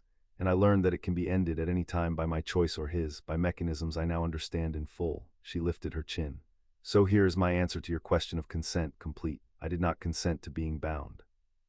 I have since, with full knowledge and entirely freely, consented to remain bound because I have read the law, and I know my rights under it better than the office that claims to be protecting them, and I have decided that I am safer as a lady of the House of Black than as a Muggle born alone in a Britain where clerks open inquiries to make pictures for the profit. If this office truly wished to protect Muggle-born witches, it might start by not using one as a prop. I am not a prop, Madame Selwyn. I am the lady of an ancient house. My standing is sealed and live at Gringotts as of 3 days ago, and I came here today to say so to your faces. The chamber did not gasp quite. It did something better from Hermione's point of view. It murmured, the particular murmur of a room that has come for one story and been handed a better one, and the long lenses of the prophet, which had angled for a chained girl, found instead a lady in green with a crest at her shoulder dismantling a 30-year clerk in her own chamber, and that, Hermione knew, was the picture that would run. Selwyn understood it too. Hermione watched her understand it, watched the reasonable mask hold while behind it the woman recalculated and abandoned the day and set her sights visibly on a longer game. The office, Selwyn said smoothly, is satisfied for the present. The inquiry will remain open pending further review, which meant I have lost this round and I am not finished. She gathered her parchments. Before she left the floor she looked once directly at Hermione, and the slate eyes were not reasonable at all anymore. They were cold and patient and entirely without the pity she'd worn for the chamber. You read the contract very thoroughly, Miss Granger, she said, soft enough that only the front rows heard. I do hope, for your sake, that you read it all. Contracts that old have a way of containing clauses their beneficiaries would rather forget. I look forward to discussing them with you in time. And she was gone before Hermione could answer, leaving the threat hanging in the air like cold smoke. The Weasleys were waiting in the corridor outside the chamber. Molly reached Hermione first, folding her into a hug that smelled of wool and baking, murmuring something fierce and protective into her hair, and Hermione let herself be held for exactly as long as it took to remember that she was supposed to be a lady of an ancient house and not a frightened girl, and then a little longer than that, because Molly Weasley's hugs were one of the few honest things in the entire building. Arthur shook Harry's hand and looked at the ring with frank, unguarded wonder rather than fear, which Harry found he badly needed. Ginny grinned at Hermione's green robes and said, "You absolutely buried her. I heard it from the gallery." The whole row was whispering, and the warmth of it cut clean through the cold the hearing had left. Ron hung back. Harry felt it before he saw it, not through the binding, which only reached Hermione, but through the older, plainer channel of 5 years' friendship. Ron stood a half step apart from his family, ears red, jaw working, looking at the ring on Harry's hand and the crest at Hermione's shoulder with an expression caught somewhere between loyalty and hurt. When the others drifted toward the lifts he stayed, and Harry stayed with him, and Hermione, reading the moment, gave them the space by turning to answer something of Ginny's. "So that's it then," Ron said, quiet for him. "You're a lord and she's a, what did the goblin call it, a lady, of the House of Black. And the two of you are bound, betrothed, whatever the word is." He scuffed the marble. "Found out from the prophet, mate, the morning edition, there's a whole page, boy who lived secret heir. Nobody owled me, nobody, I had to read it like everyone else. And there it was, Harry could have been defensive, a month ago he might have been. But 13 days of carrying a house had taught him a few things about what people actually meant when they were angry, and what Ron meant was not how dare you, but I thought I mattered enough to be told." "I should have written," Harry said. "You're right, it happened fast and it happened ugly and I was drowning in it, and that's an explanation, not an excuse, and you deserved the owl. I'm sorry." He held Ron's eyes. "But I'm telling you now, so listen, I didn't choose this, neither did she. A contract older than all of us reached out and bound us together, and I have spent every day since trying to make sure she gets a choice in it. And there's a man back there who wants to break it by breaking me, and another who'd break it by ruining her, and I am about to spend the rest of the summer in a war over a chair. I don't need you to be happy about it. I need you to be the person who's not impressed by any of it. The whole world's about to start treating me like the head of an ancient house. I need at least one person who still treats me like the idiot who flew a car into a tree." Ron looked at him for a long moment, then slowly the red went out of his ears and something eased in his shoulders and the corner of his mouth tugged. "You did fly a car into a tree," he said. "It was a really stupid tree as well, hit back. It did hit back, I remember. A lord." Ron shook his head, and now it was almost a grin, the hurt folding itself away into the easy shape their friendship had always taken. "Mum's going to make you come to dinner and use the good plates, and you're going to hate it." He glanced over at Hermione, at the green robes and the crest, and his voice dropped again, but it had lost its edge entirely. "She really tore Selwyn apart in there, completely. It was terrifying. I've never been so glad she's on my side." "Yeah," Ron said, watching Hermione laugh at something Ginny had said, and there was something in his face that was old hurt and older affection and a kind of rueful letting go all at once, and then he clapped Harry on the shoulder hard, and it was done. "Course she did, it's Hermione." He raised his voice. "O lady of the House of Black, Mum says you're both coming to the Burrow for dinner Sunday, and there's no point arguing. She's already decided she's doing the roast." "Tell your mother thank you," Hermione called back, and that we'd be honored, and the formal phrase came out so naturally in her mouth that Ron blinked, and then laughed, and the four of them stood in the marble corridor of the ministry for a moment as just themselves. Not a lord, not a lady, not a scandal in the prophet, just four friends who had been through too much together to be impressed by a chair. It did not last, it was never going to last. But Harry took it, all of it, the whole bright ordinary minute of it, because he had learned in the last 2 weeks exactly how rare such minutes were about to become. Then the lifts opened, and the Weasleys went up toward the atrium, and Harry and Hermione followed, and the cold was waiting for them at the top. Marius Black was waiting for them outside. He stood at the edge of the ministry atrium as they came up from the courtroom, and Hermione knew him before Harry named him. Knew him by the way the binding went cold and hard on Harry's hand, and by the man himself who had the long black face and the iron in it, dressed in robes of expensive, sober gray, with a silver-headed cane he did not seem to need and a smile he did not seem to mean. He was perhaps 50. He looked infuriatingly reasonable. "Heir Potter," he said. "And the lady the contract chose, I watched from the gallery. That was very well done, Miss Granger, genuinely. You dismantled poor Selwyn beautifully. I almost felt for her." He inclined his head, courteous as a blade. "I thought it only decent to introduce myself in person rather than continue by owl. I am Marius Black. I believe I wrote to you." "You threatened her," Harry said, "in the second paragraph, before you made a single argument." "I warned her," Marius corrected, unruffled. "There is a difference, and a lawyer as careful as your lady will appreciate it. I warned you both because I would genuinely prefer this end without anyone being hurt, and because, Heir Potter, may I be candid, you are about to spend a great deal of effort defending a claim that is not yours against a grievance that is real." His voice was quiet, almost gentle.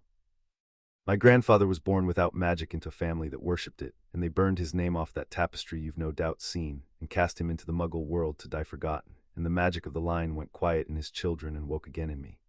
I am not a liar, whatever Andromeda has told you. I am the heir of a branch that was wronged, and the seat you wear was concealed away from my line by an old man who had no right to choose who the house would be. I will prove it. Not by force, by law, in a form of my choosing before the full Wisengamot with evidence. And when I do, your ring comes off and your contract voids at the root, and this clever, formidable girl walks free of a binding she never wanted, which, I'd remind you, is the very thing you claim to want for her." The smile sharpened. "So I find myself in the curious position, Heir Potter, of being the only person in this building actually offering Miss Granger her freedom. Do think about how that looks. Do think about which of us is really holding the chain.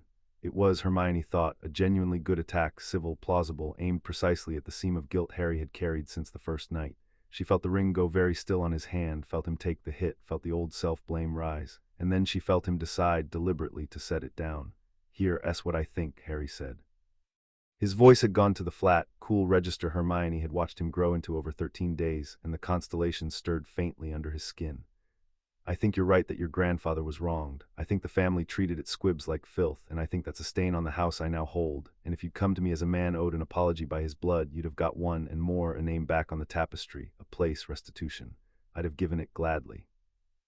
He took a step closer, and the atrium seemed to cool around him. "But you didn't come for an apology, you came for the seat, and you led your very first letter, before the grievance, before the law, before any of it, with a threat against her. So don't stand in a ministry atrium and tell me you're the one offering Hermione her freedom. A man who wanted to free her wouldn't have opened with what he'd do to her. You showed me your hand in your own first paragraph, Marius. You can't take it back now by being polite about it." For just a moment the reasonable mask slipped. Hermione saw it, a flat, cold something underneath, older and harder than the courteous gray-robed man, the thing that had written more particularly for the muggle-born child in an elegant hand and meant every word of it. Then it was gone, smoothed over, and Marius Black inclined his head as though Harry had made a fair point in a pleasant debate. "As you like," he said. "I'd hoped to spare us all the trouble, but you're young, and the young confuse stubbornness with strength, and I have a great deal of patience and rather more time than you imagine." He turned to go, then paused and looked at Hermione with the cold, patient eyes that matched Selwyn's so exactly that she understood, in a single chill instant, that the two of them had certainly already met. "Read the whole contract, Lady Granger," Marius Black said softly. "Selwyn's right about that, even if she's wrong about everything else. There's a clause in the old black law about elders and severance and what it costs. You'll want to know it well before it becomes relevant." And he walked away across the marble atrium, cane tapping unhurried, a real grievance with a real wand and real allies, and he did not look back. Hermione watched him go. Beside her, Harry's ring was cold as deep water, and her own mark was cold to match it, the two of them alone in the emptying atrium with the shape of what was coming made suddenly, horribly clear. "They've met," she said quietly. "Selwyn and Marius, did you see? They said the same thing, the same threat, almost word for word, the clause about severance." "I saw." Harry's voice was very steady. "Two attacks, one plan, like Arcturus said. Selwyn proves the contract illegal. Marius proves I'm false. And if either of them cracks the seat open even a little, they bring in an elder and invoke severance through the gap." Hermione finished it, and the cold understanding settled over both of them at once, carried between them through the binding so that neither had to say the rest. "We won today. The picture's ours, not hers, but it was never about today. It's about cracking us open enough to reach the one door we're not allowed to run through." She looked at Harry. "We need to know that clause. The severance clause, tonight, all of it, because they've just told us twice that it's where this ends." Harry took her hand, the marked wrist, deliberately in the middle of the ministry atrium where anyone could see, a lord of an ancient house and his lady, the picture they had chosen instead of the one Selwyn wanted, and the binding flared warm and bright between them against all that cold. "Then let's go home and read it," he said, "together, the way we always do." And they went, the two of them, out of the ministry and back to the House of Black, where a clause about blood and elders and the price of breaking a bond was waiting in Cassiopeia's ledger to be read. Chapter 3 and Chapter 4, the Black inheritance, the severance clause was worse than they'd feared, and it was Cassiopeia who made them read every word of it. "You will not flinch from it," she said, when Hermione's eyes skipped ahead on the page. "Flinching is how my family lost 200 years to fear. Read it aloud, all of it, so it is in the room with us and we can look at it properly." So Hermione read, severance could be invoked only by a sworn elder of the House of Black, a living adult of black blood who had taken the elder's oath before the family magic. It could not break an elected bond, only an imposed one. And it carried a blood price. The ritual drew its power from the elder's own life, but it could be redirected, the ledger said in clinical 18th century script, onto the body of the chosen, should the chosen be brought willing or unwilling to the place of severance, the price falling then upon her in the elder's stead. The library was silent for a moment. "It can kill me," Hermione said, flat, not a question. "If they get an elder to invoke it and they get me to the place where it's cast, the price of breaking the bond falls on me instead of on them."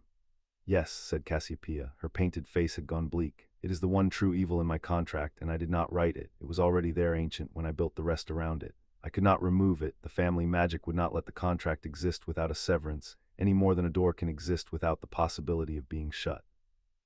So I did the only thing I could. I made the elected bond beyond its reach. That is the whole architecture, child. They cannot severance an elected bond. So either you cross to the elected bond and put yourself beyond the blade entirely, or you stay imposed and breakable, and you keep yourself very far away from any place an elder might invoke it for as long as this lasts." Her eyes were steady.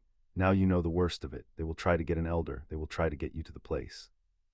And the surest defense against both is the one I have already told you not to be rushed toward. You see the cruelty of the geometry. The thing that saves you is the thing you must not do for the wrong reason. How many sworn elders are there? Harry asked. His voice had gone to the cold register. Living, of true black blood, oath taken, Andromeda answered from the window. It should be none. The oath died out with Arcturus's generation. My mother never took it, nor Walburga, nor any of us. To invoke severance, Marius would need an elder, and there isn't one. A pause. Unless he intends to become one. The oath requires black blood and the family magic's acceptance, and if Marius's claim to the blood is real and he can get the family magic to accept his oath, then he makes himself the elder and invokes severance on his own authority, Harry finished. That's the plan. That's the whole plan. He doesn't actually need to win the seat in court. He needs the court to accept his blood as true, even partially, even provisionally, because the moment the family magic recognizes him as black enough to take the elder's oath, he can severance the contract himself, with the price falling on Hermione. The constellation stirred under his skin. Selwyn cracks the contract's legality. Marius establishes his blood, and the instant his blood is recognized, he becomes the elder who can end it on her body. Which means, said Hermione slowly, and Harry felt the fear come off her through the binding and felt her master it, the same furious mastery he'd watched on the night bus and in the hearing chamber. The entire war comes down to one question. Is Marius's claim to black blood real? Because if it's false, he can never take the oath, never become an elder, never invoke severance, and the whole pincer collapses. And if it's true, then we are in a great deal of trouble, said Arcturus, and we had better know it before he does. Which is why, children, before any of this goes further, you must do the thing I have been waiting 2 weeks for you to be ready to do. The old portrait's eyes glittered. You must seat the house in full, not the accounting that the boy has done and well, the right, the deep seating at the ancestral hall where the family magic itself acknowledges its head. Because only a fully seated head can read the true bloodline of the house, can call up the magic that knows, beyond forgery and beyond court argument, exactly whose blood runs black and whose does not. Seat the house, Harry, and the house itself will tell you whether Marius Black is what he claims. There is no higher court than that. The trouble is that the right is also the single most dangerous hour you will ever spend, because to seat the house you must open every ward you hold all at once to their foundations, and your enemies know it, and they will be watching for exactly that hour. They did not decide to do the right all at once. They argued their way to it, which Hermione thought was the only honest way to decide anything that might get someone killed. Walk me through the risk again, she said, pacing the war room while Harry sat with the ledger and Andromeda leaned against the cold hearth and the two portraits watched from their traveling frames. Not the reward. I understand the reward. Only a seated head can read the true bloodline. Only the bloodline can tell us whether Marius's claim is real, and we cannot win a war we're fighting blind. I want the risk in plain words, so I'm choosing it with my eyes open, and not because Arcturus made it sound noble. In plain words, said Arcturus, who did not flinch from plain words, the boy must drop every ward he holds simultaneously in a fixed place at a fixed time, for the better part of an hour, and in that hour he cannot defend himself with the house's power because the house's power is busy being taken up. He will be for that hour the single most valuable and least defended target in magical Britain. If our enemies learn the place and the time, and they are clever, and they have a claimant who has studied this house for years, they will come for him in the one window where he cannot fight back with anything but his own wand. That is the risk. It is not small. I will not pretend it is small. And there's no other way to read the bloodline, Hermione pressed. None, said Arcturus. The bloodline is the deepest knowledge the house holds of itself, and it does not give that knowledge to anyone but a fully seated head. There is no spell, no shortcut. To know whether Marius is real, Harry must become the house in full. I spent 40 years finding the safe roads through this house, and this one has none. Hermione stopped pacing and looked at Harry, who had been quiet, letting her interrogate the danger because he'd learned that this was how she made peace with frightening things, by turning them over until there were no hidden edges left. It's your hour, she said to him. Your neck on the block, not mine, not this time, so it's your call, and I mean that. Do you want to do this? No, Harry said honestly. I want to never be defenseless again as long as I live. The last time I was defenseless, Voldemort got into my head and Sirius died. He turned the ring on his finger, the slow dark in the stone catching the lamplight, but wanting to be safe and being able to afford it are different things, and I can't afford it. Marius is going to keep coming whether or not I know if his blood is real. The only difference the right makes is whether I'm fighting him knowing the truth or guessing at it, and I'm done guessing. Guessing is how people I love end up dead, so yes. I'll do it not because it's safe, because the alternative is fighting blind, and I've buried enough people I love to last me. It was the kind of thing Sirius might have said, Hermione thought, except that Sirius would have said it recklessly, for the thrill of the danger, and Harry said it the other way, counting the cost first, choosing it anyway with his eyes wide open. The month had done that, the house had done that. Whatever else this terrible inheritance had cost him, it had finished the work of turning a brave boy into something steadier and more dangerous, a man who walked toward danger not because he failed to see it, but because he had measured it and found the cause worth the price. "All right," Hermione said, "then we do it as safely as a deeply unsafe thing can be done. Which means we plan it like Moody would, and we bring everyone, and we make the window as short as the rite allows, and we treat the whole hour as enemy contact from the second your wards drop." She was already reaching for fresh parchment, the strategist taking the fear and turning it, as she always did, into a list of things that could be controlled. "Creature, I'll need the maps of the ancestral hall, every approach, every line of sight. Andromeda, I'll need you on the parts of the right the books leave out, because the books always leave out the parts that get you killed. Harry," she looked at him, and let one beat of the fear show, just one, because he'd earned her honesty more than her armor. "Harry, don't you dare stop the right once it starts, no matter what's happening to the rest of us. Arcturus said a half-seated head is a dead head, so whatever you see, whatever you hear, you finish, promise me. That's the only part of this I can't bear, the thought of you stopping to save one of us and dying half-made because you couldn't help yourself. Promise me you'll finish. Hermione, promise me." "I promise," Harry said, and meant it, and hated that he meant it, and she saw both and loved him for both. "I finish. Whatever happens, I finish." "Good." Hermione turned back to the parchment, and the fear went back behind the armor where it could be useful, and the binding hummed warm and steady between them, two people walking toward a bad hour with their eyes open. "Then let's plan the most dangerous thing either of us has ever done, and let's plan it so well that it's only the second most dangerous thing by the time we're finished improving it. We have 3 days, and I intend to use every minute of them being paranoid, because paranoia, as Mad Eye keeps telling anyone who will listen, is just foresight that hasn't been thanked yet." From his frame, Arcturus Black watched the Muggle-born girl turn an hour of mortal danger into a battle plan in the space of a minute, and turned to Cassiopeia's frame beside him and said very quietly, the highest praise the old portrait had in him, "Your contract did not merely choose well, Aunt. It chose the only person alive who might keep the foolish boy breathing long enough to deserve it." And Cassiopeia, watching the same thing, only smiled, because she had known that for 80 years, and it was very pleasant, after 80 years, to be proved right. The Order did not like the right. They gathered in the Grimmauld kitchen the next evening. Moody, Remus, Kingsley, Tonks, Molly, and Mad Eye's magical eye spun the whole time Arcturus explained from his traveling frame what the seating would require, and when the old portrait reached the part about every ward coming loose at once, Moody's scarred face set like a clenched fist. "Let me make sure I have it," Moody growled. "To find out if this Marius is the genuine article, the boy has to go to a hidden hall in the mountains and deliberately drop every protection he holds all at the same time for the better part of an hour. The 1 hour in his whole life he'll be standing with no wards at all, and we're going to arrange this, on a schedule, that a portkey and an account at Gringotts both have a record of." The eye fixed on Harry. "Constant vigilance, they call it. This is the opposite. This is constant advertising." "He's not wrong," Remus said quietly. "Eyebrows, the lot of you, but he's not wrong. The right is the most dangerous thing we could possibly do, and we'd be doing it at a known place at a known time."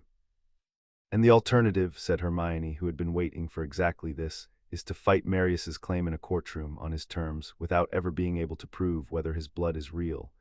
Because the only thing on earth that can read the true bloodline is a fully seated head of the house, and Harry can't become one without the right.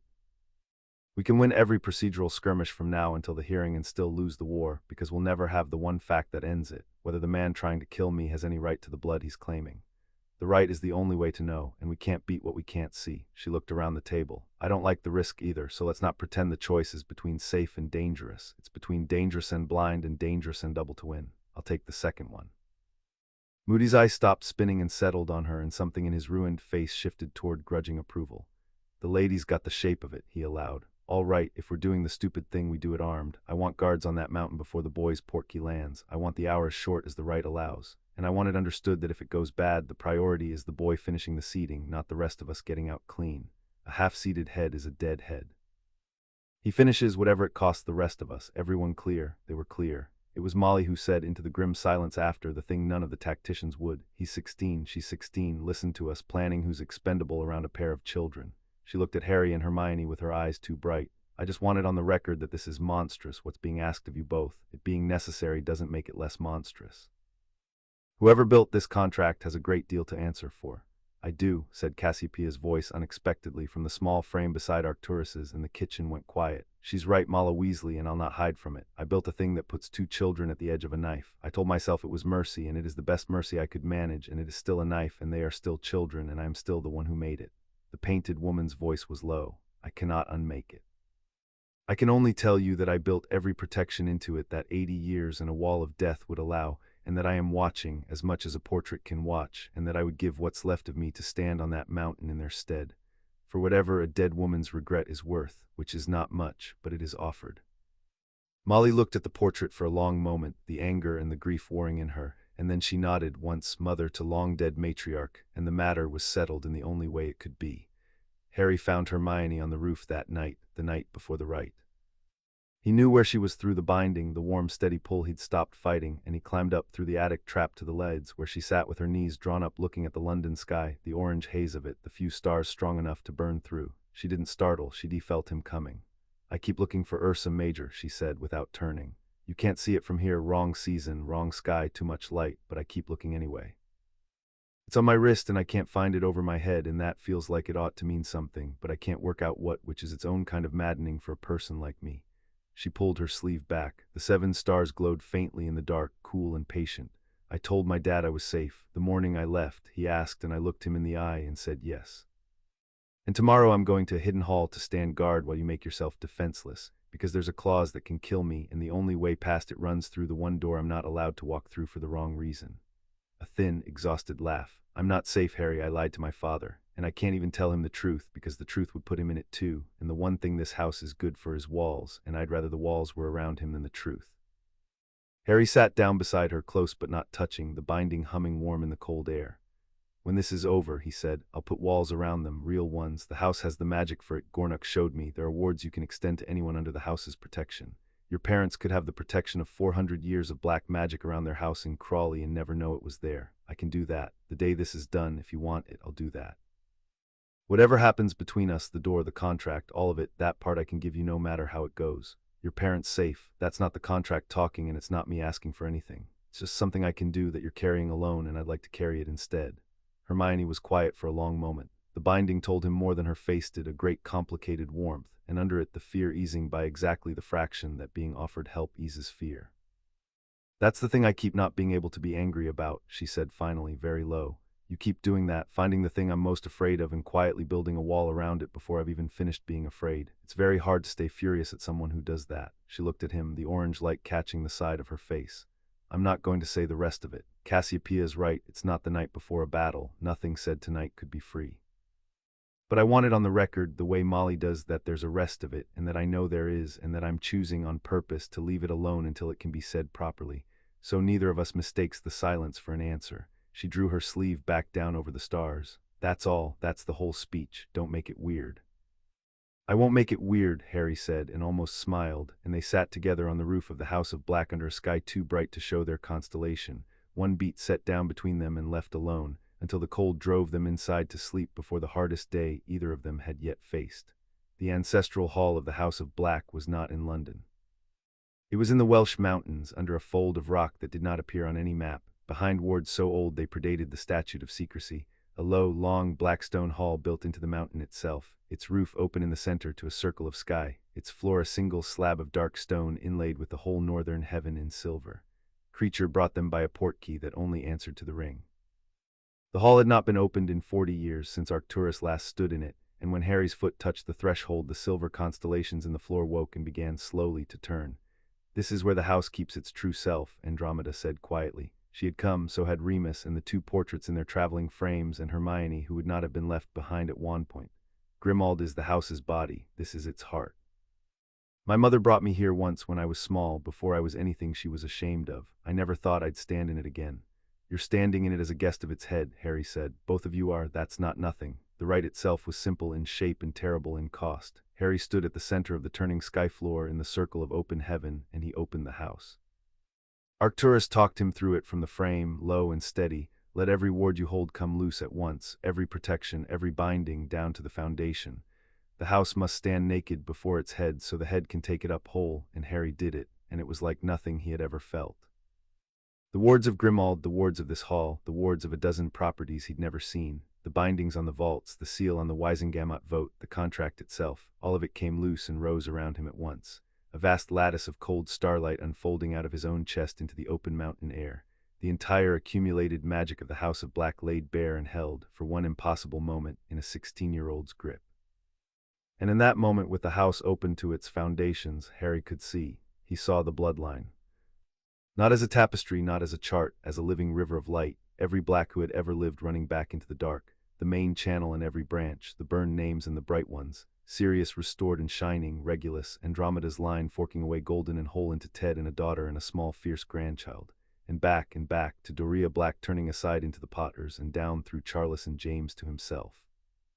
The concealed channel Arcturus had cut glowing exactly as the old man had described it. He saw it all. And he saw off to the side a branch he was looking for. Marius, the squib burned off, the light gone dark in him and in his daughter, and then, there, Harry breathed. I can see his line, Arcturus, I can see it. Then look, boy, look true, the house will not lie to you in this. Is the magic real in him? Does black blood run live in Marius's air, or does it not? Harry looked. And what he saw made the cold settle deep in his chest. The light in Marius's line was not dead. Arcturus had been right, it had gone dark in the squib and his daughter, and then in this generation it had come back, the river finding its old channel again.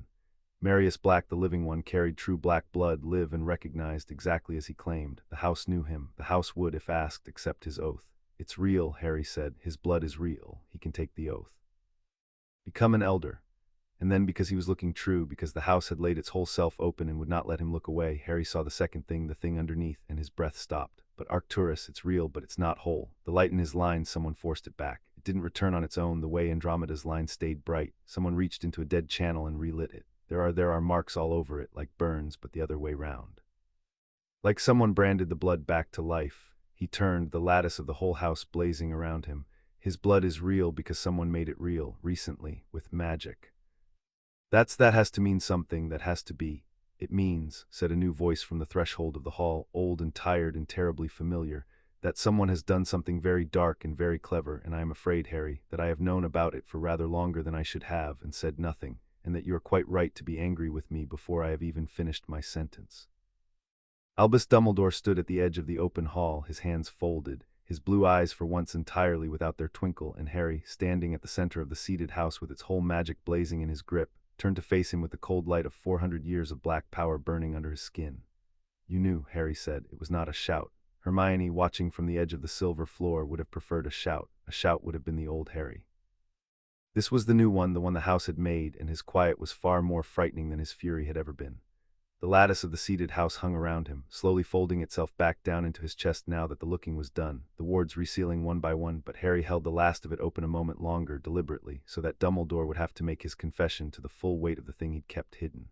You knew I was the heir, the whole time. You knew about the concealment. Arcturus said someone outside the family had to have suspected. The headmaster of the school Sirius came to, the leader of the order that used this house. It was you. You knew, and you let me grow up not knowing, and you let Sirius die carrying it alone, and you said nothing. I knew, Dumbledore agreed. He did not flinch from it. Harry gave him that much. He came forward slowly into the hall, an old man treading carefully on the turning sky, and he stopped a respectful distance from the seated head of the house, which was itself an admission. Arcturus told me, not from the frame in life near the end of his. He came to me because he needed one person outside the family to know the truth, in case the concealment failed, in case the channel was lost. He chose me because I was the only man in Britain he trusted to keep a secret and to do nothing with it. And I kept it, Harry, for 15 years because that was what he asked, and because the old man's voice did not waver, but something behind it did, because I judged that a boy who already carried one impossible inheritance did not need a second one laid on him before he was grown. I told myself I was protecting you. I have told myself a great many comfortable things over the years, and I have lately begun to suspect that most of them were comfortable chiefly for me. Sirius died alone with it. Sirius died knowing he was about to give you the one thing that might keep you alive when I am gone, Dumbledore said quietly. That was not nothing to him. I was with him at the end after you slept. He was not afraid. He was Harry. He was glad. He had spent his life unable to give you anything but his love and his recklessness, and at the last he found he could give you a house, an army of old magic, a wall 4 centuries thick to stand behind. He chose to spend his death buying you that wall. Do not let my silence make his sacrifice smaller than it was. Be angry with me. You should be, but not with him and not with what he did. Harry was quiet. Hermione felt the grief and the fury war in him through the binding, and felt slowly the fury bank not vanish but bank set aside for a colder use. There's something you're not saying, Harry said. You came here today to this hall at the exact hour I seated the house. You knew the right would let me see the bloodline. You knew I'd see what was done to Marius's blood. You came because you wanted me to find it with you standing here so you could tell me the part you've been sitting on. His eyes were hard. What is it, Professor? What did you mean you've known about the dark thing longer than you should have? Dumbledore inclined his head, conceding the point. You are quicker than I was at your age, and I was insufferable. Yes, I will tell you, and then you may decide what my silence has cost and bill me for it. He looked at the place in the air where the bloodline had hung, though it was gone now. The marks you saw, the blood branded back to life, I have seen that magic once before. It is a ritual called the rekindling. It is very old, very dark, and very nearly lost, and it does exactly what you described. It reaches into a line where the magic has gone out into a squib's descendants, and it forces the blood live again. It is dark not because of what it does, but because of what it costs. The rekindling does not create magic from nothing. It takes it from another line. It burns the magic out of one bloodline to brand it into another. The old man's eyes met Harry's, grave and terrible. Someone rekindled Marius Black's line. Someone gave him true, live, recognizable black blood, enough to claim the seat, enough to take the Elder's Oath, enough to invoke severance. And to do it, they had to burn that magic out of some other line entirely, a line they considered expendable. I do not yet know whose, but I know the ritual leaves the donor line dying, squibbed, withered, the magic gone out of its children within a generation. Somewhere in Britain, Harry, there is a family going quietly extinct so that Marius Black could have the blood to break your contract. And I have suspected the rekindling was in play for 3 months since the first rumor reached me, and I said nothing because I did not wish to alarm you before I was certain, and because, again, silence is a habit of mine and a poor one, and it has cost us 3 months we did not have. The hall was very cold. "Oh, his blood is real," Hermione said slowly, stepping forward at last because someone had to say the next part and Harry's face had gone somewhere she couldn't follow him. "Real enough to fool the house, real enough for the oath, but it's stolen, rekindled, which means," and she felt it click into place, the lawyer's instinct catching the edge of it, "which means it's not true in the way the law requires. Marius's whole claim is that the succession runs through his blood by right, but his blood doesn't run by right. It was branded into him 3 months ago by a dark ritual that murdered another family to do it. If we can prove the rekindling, prove his blood is stolen and not inherited, then his claim collapses, his oath becomes illegitimate, he can never be an elder, and the severance can never be invoked." She turned to Dumbledore, fierce. "That's it, that's the flaw in his claim. It's not in the genealogy, it's in the blood itself. We don't have to prove Harry's the true heir. We have to prove Marius is a forgery, a real one, branded in, but a forgery all the same." "Yes," Dumbledore said, and for the first time the ghost of the old twinkle returned, weary and proud.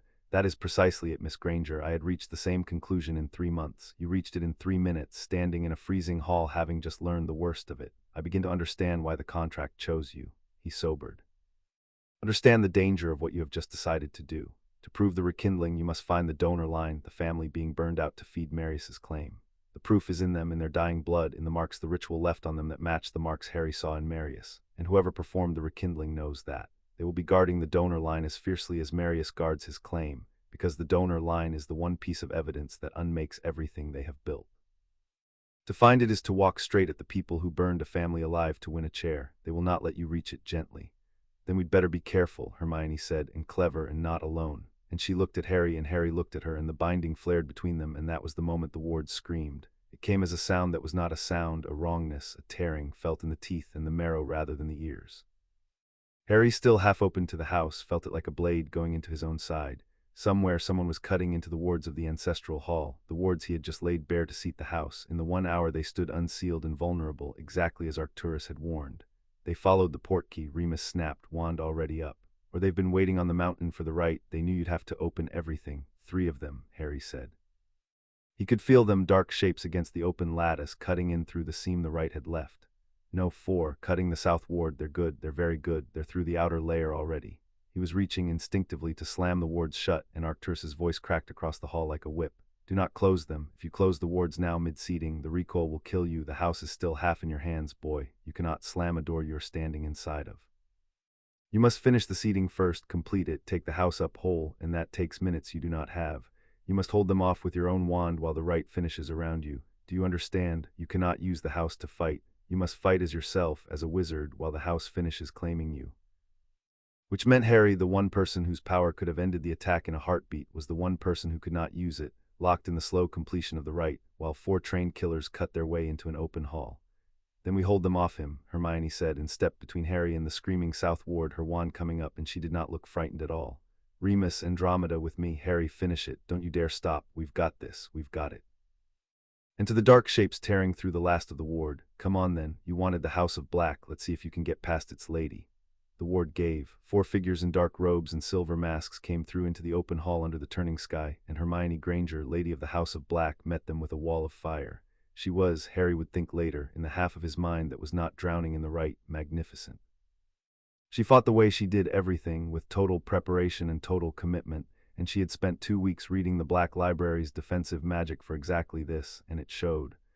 The first attacker's curse shattered against a shield she'd raised before he finished casting. Her counter took him off his feet and into the wall. Remus and Andromeda took the flanks, Andromeda fighting with the cold black precision Hermione had only seen in her sister and found here, turned at last to something worth defending. The hall filled with light and noise and the smell of scorched stone. And at the center of it Harry stood in the circle of open sky, helpless and blazing, finishing the rite, taking up 4 centuries of the House of Black breath by breath, while the people he loved bought him the minutes with their bodies. One of the masked figures broke past the line. It came at Harry at the helpless, half-sealed head of the house, the one target that mattered, the killing stroke that would end the whole war in a stroke, and its wand came up, and the green of the killing curse gathered at its tip, and Harry, locked in the rite, could not move. Hermione crossed the hall. She should not have been able to reach him in time. The distance was too great, the curse too fast. But the binding, the thing they had left alone for 2 weeks, the thing that turned them toward each other whether they willed it or not, the binding moved her, folded the space between them the way it had been folding it for a fortnight in smaller ways, and she was there between Harry and the green light, her wand and her whole self thrown across the last yard, and the shield she raised was not just hers. It was the house's. It was 4 centuries of black magic answering its lady in the half-second the right left it free, the mark on her wrist blazing into the same cold starfire as the stone on Harry's hand, and the killing curse struck a shield made of the entire House of Black defending the 2 people it had bound together, and it broke against it like water on stone. The masked figure had time to understand that it had failed. Then Harry finished the rite. The house came up whole. All of it all at once, 400 years of accumulated magic seeding itself into its head in a single thunderclap of cold light, and Harry, no longer locked, no longer helpless, the full weight of the House of Black in his hands at last, turned the entire seeded power of his line on the 4 intruders in his ancestral hall. He did not kill them. He would think about that later, too, with some surprise, that even with the house screaming in his grip and the green light still dying against Hermione's shield, he chose not to kill them. He simply expelled them the way the house expels what does not belong, the wards seizing all 4 and casting them out of the hall and off the mountain and through the broken seam, which then sealed itself behind them, whole and stronger than before, sealed by a fully seated head. The hall went quiet. The constellations in the floor turned, slow and serene, as if nothing had happened. Harry came down out of the circle of sky. He crossed to Hermione, who was standing where she'd thrown herself, her wand still up, the mark on her wrist still glowing with the house's borrowed fire, her chest heaving. He stopped in front of her. The binding blazed between them, bright and warm and utterly without pretense, and for once neither of them did anything to bank it. "You crossed the hall," Harry said. His voice was not steady. "There wasn't time, you couldn't have made it, you crossed it anyway." "The binding helped," Hermione said. "It moved me, I don't know how, I knew you couldn't move, and I had to be there, and then I was there." She was shaking now that it was over, the fear arriving late the way it always did. "Harry, it made a shield out of the whole house, to protect you, the contract, it didn't just bind us. It made me strong enough to stand in front of a killing curse for you and win. That's Cassiopeia really did build us a weapon, she built us each other." "You'd have crossed the hall without the binding," Harry said. "I know you would have, that's not the contract, that's just you." And Hermione, shaking, scorched, the house's fire still fading from her wrist, looked at the boy she had been bound to against both their wills, and felt the door Cassiopeia had warned them about standing open between them in the quiet hall, closer than it had ever been after this, after she put herself between him and death, and the whole house had risen to help her do it, and she made herself, with the last of her discipline, not walk through it. Not yet. Not in the white heat right after a battle when neither of them could call it free. "We should go," she said instead, gently stepping back from the edge of it. "Dumbledore can tell the Order. We need to find the donor line before they hide it better. We need to prove the rekindling. We need Hermione." Harry caught her hand, the marked one. "Thank you for the hall. I'm not going to make it weird. I just needed to say it once." "You're welcome," she said, and let him hold her hand for exactly 3 seconds, which was not free choice and was not nothing either, and then drew it gently back, because there was a family dying somewhere in Britain to feed their enemy's claim, and a clause about blood and elders waiting to fall on her, and a war that had just shown them all its teeth. "Now come on, Lord Black. We've got a forgery to expose and a family to find before they finish burning it out. Together." Together, Harry agreed, and the seated House of Black hummed its approval around them both, whole and sealed in theirs, as they walked out of the ancestral hall and into the much harder thing that was coming. Chapter 4 and Chapter 5. From contract to choice, they found the donor line in a council flat in Manchester, and what they found there changed everything. It had taken 9 days. Hermione had done it the way she did everything, by reading. The rekindling, Dumbledore had told them, burned magic out of one bloodline to brand it into another, and to give Marius true black blood, the magic had to be stolen from another line that already carried it. Some other forgotten branch, some other cast-out squib's descendants in whom the old black blood still slept. So Hermione had gone into the deep black library and reconstructed, from the burned tapestry and creatures' ledgers and 2 centuries of dissonant records, every squib the house had ever cast into the Muggle world, every place the black blood had gone dark and been forgotten. There were more of them than she had expected. The house had thrown away a great many children for the crime of being born without magic, and it sickened her, page by page, to count them. And then she cross-checked the list against the one thing the rekindling could not hide: the donor line would be failing. A magical child in it would be losing their magic, going dark, going squib within a single generation as the ritual drained the line to feed Marius's claim. So Hermione looked for a recent, sudden, unexplained loss of magic in a child descended from a cast-out black squib, and she found one. A name on a Hogwarts admissions list struck through. A girl who had been entered for the coming September and then 3 months ago quietly withdrawn, the ministry's trace on her gone silent, 3 months ago. The same week Dumbledore had first heard the rumor of the rekindling. Her name was Nessa Hitchens. She was 11 years old. And she was descended 6 generations back from a black daughter named Iris who had been born a squib in 1880 and burned off the tapestry and sent into the Muggle world to die forgotten, exactly as Marius's grandfather had been, a generation later, 2 cast-out children. The house's discarded blood, sleeping in the Muggle world for 100 years, and someone had found both lines and was burning one to feed the other.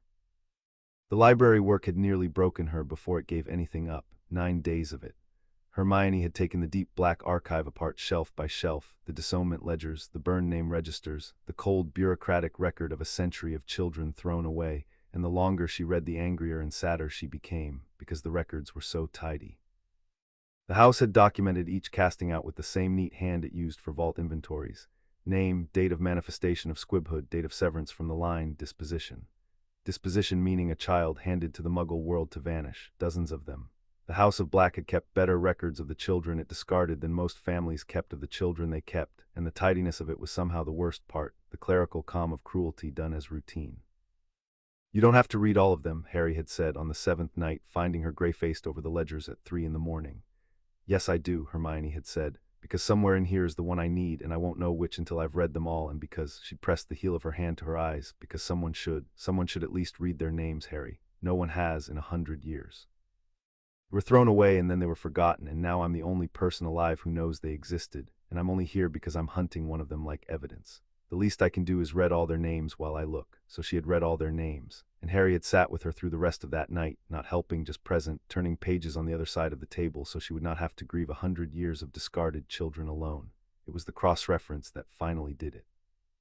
The donor line would be failing, a magical child going dark, so Hermione laid the century of cast-out squibs against the present, against Hogwarts admissions, against the trace registry Andromeda could quietly access, against any recent, sudden, unexplained loss of magic in a child who traced back to a black squib.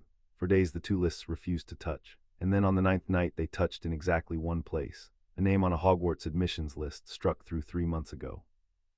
A withdrawn child, a trace gone silent, and 6 generations back in the tidy dissonant ledger the entry that matched her: Marius Black, B. 1880, squib, severed from the line 1891, disposition, given to the Muggle world. An 11-year-old girl cast out, forgotten, and her great-great-great-granddaughter, 11 years old in turn, going dark in the present for reasons no trace office had bothered to investigate. Hermione had sat very still when the lists touched. Then she had written down the modern name and the address the trace gave for it, and she had not felt the triumph she'd expected.